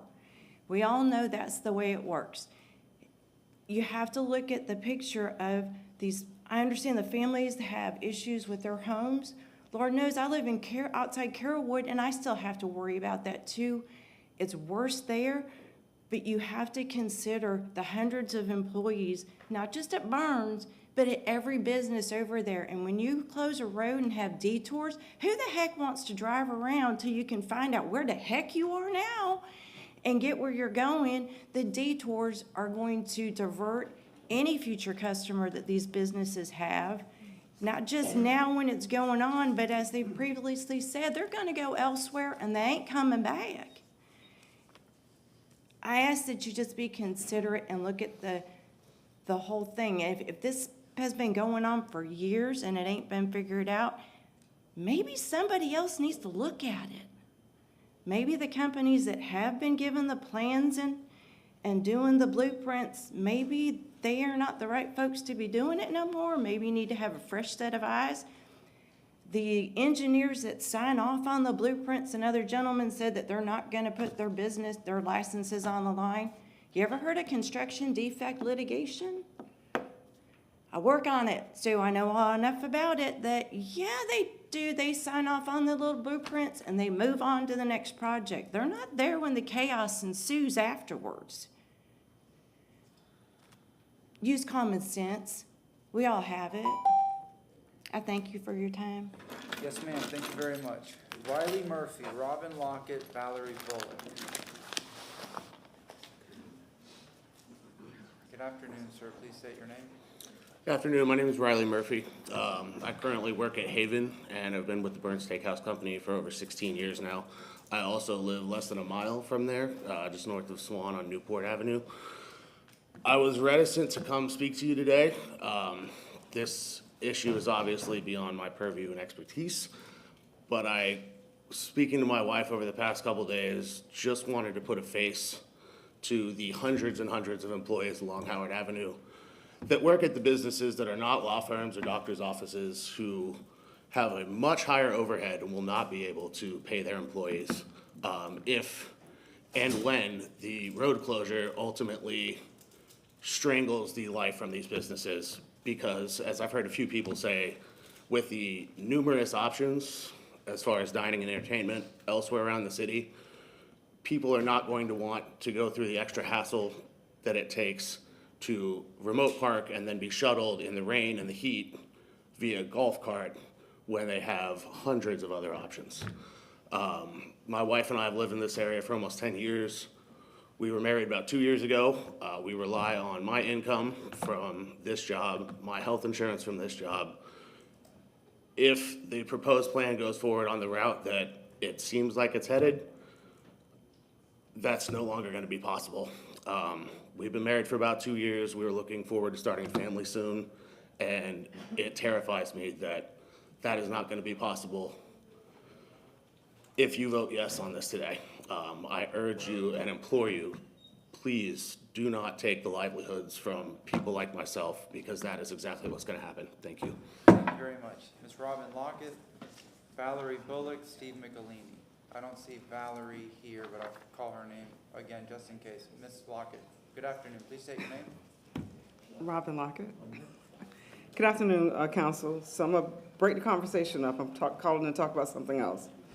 Item number 53, the smoking in the park, the ordinance that you guys are going to look at. I know that the state has put a mandate to prevent smoking and vaping in parks, and you guys, I'm assuming, you are having a conversation about that today. The concern I have is criminalization. I'm not sure if you can just put signs up and say, hey, this area is restricted. I don't even know about citizen citations, but my concern is about the criminalization of this. And I want you guys to take a real look at making a decision where it is not, you're not putting people in jails, you're not, I read that there possibly are going to be fines and so forth, but really looking at this, because with this administration and the way things are going, people would be put in jail for a whole lot of simple things. And I just want you, I wanted to speak about this to just really let you guys know, just to really think about, be thoughtful about this and be mindful of it. So that's my thing. And you have a big decision to make. You have businesses and you have homeowners with this flooding situation. There's a lot going on for you guys. Yes, ma'am. Thank you very much. Next speaker is Steve Michelini. I see Kamano, Dorim, and Ken Wise. And that will conclude public comment. Yes, sir, please state your name. Good morning, Council. Steve Michelini. I'm here on behalf of the Soho Business Alliance. You know, I'd prefer to show you why this is a bad plan, but really let me speak first about that this plan doesn't address Palmacia Pines at all, and it doesn't solve the problem at Parkland Estates. It addresses what's normally called a 5-year storm, which is about 3 inches to 5 inches of rain. That's it. So the 10 inches that we had before the hurricane, the 14 inches that we had during the hurricane and the wind and all that, they're still going to flood. But there are immediate solutions that can be taken. They don't involve Howard. They involve the pump station that the engineers talked about. It's in their report. They talked about it, not me. And it says here, you know, designing stormwater inlets that are too small to accept the capacity of water.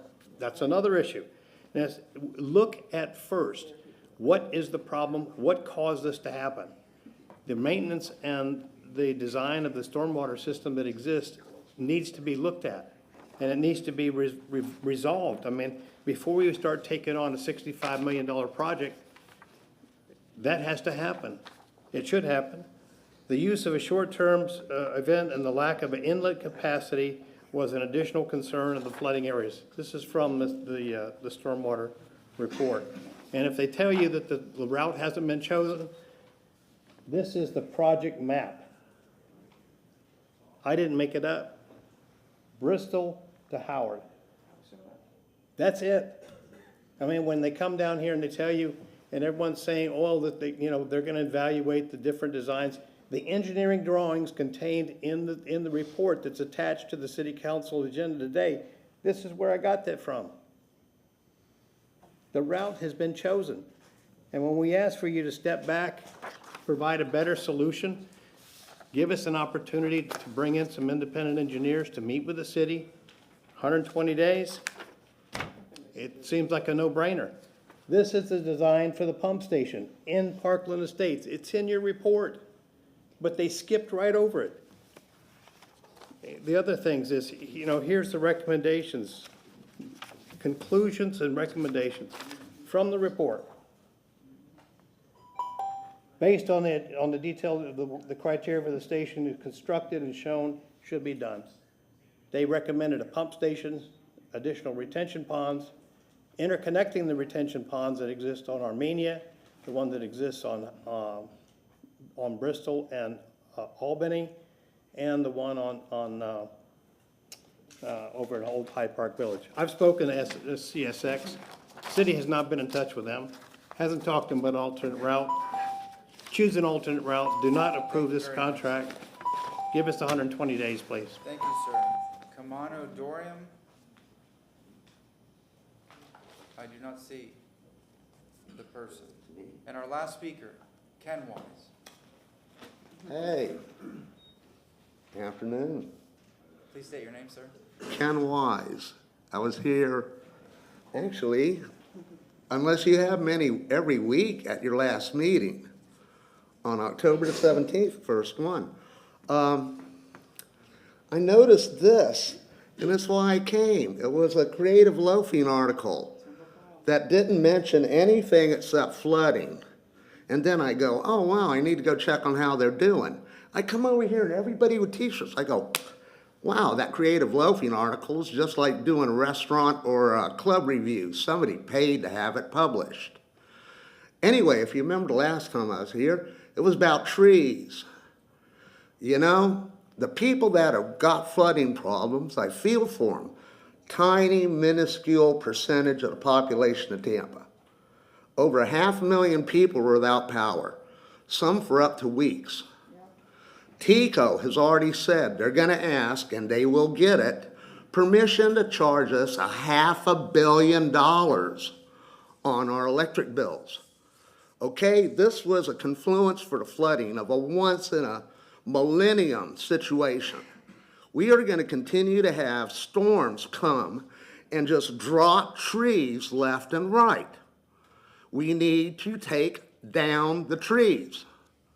That should be the first and highest priority, because this is a Cat 3, 70 miles away, a Cat 4 right up the bay. We'll be like Puerto Rico, we won't have power going on for months thereafter. So what you really need to do is get your priorities. You only have so much money to spread around, and who's it going to help the most? Get the trees. Every time TECO sees a tree that needs trimming, let them take the whole thing down. What I've seen going on right now, just walking around my neighborhood, first there was the trees that fell, and then all of a sudden I started seeing real healthy trees that were cut up. Like they're going, oh wow, here's my chance to cut down a tree that the tree hugging department wouldn't have let me do previously, and I'm going to get the city of Tampa to haul it off.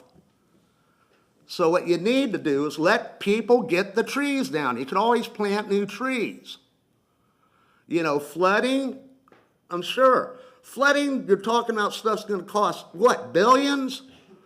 If you just let people cut the trees down, they'll do it all on their dime. Just get out of their way and let them do it. And then start encouraging them to cut down the ones that that are going to take out houses and take out our power. Make trees, not flooding, the biggest priority, because it'll affect the most. That's it. Thank you very much, sir. That concludes public comment. All right.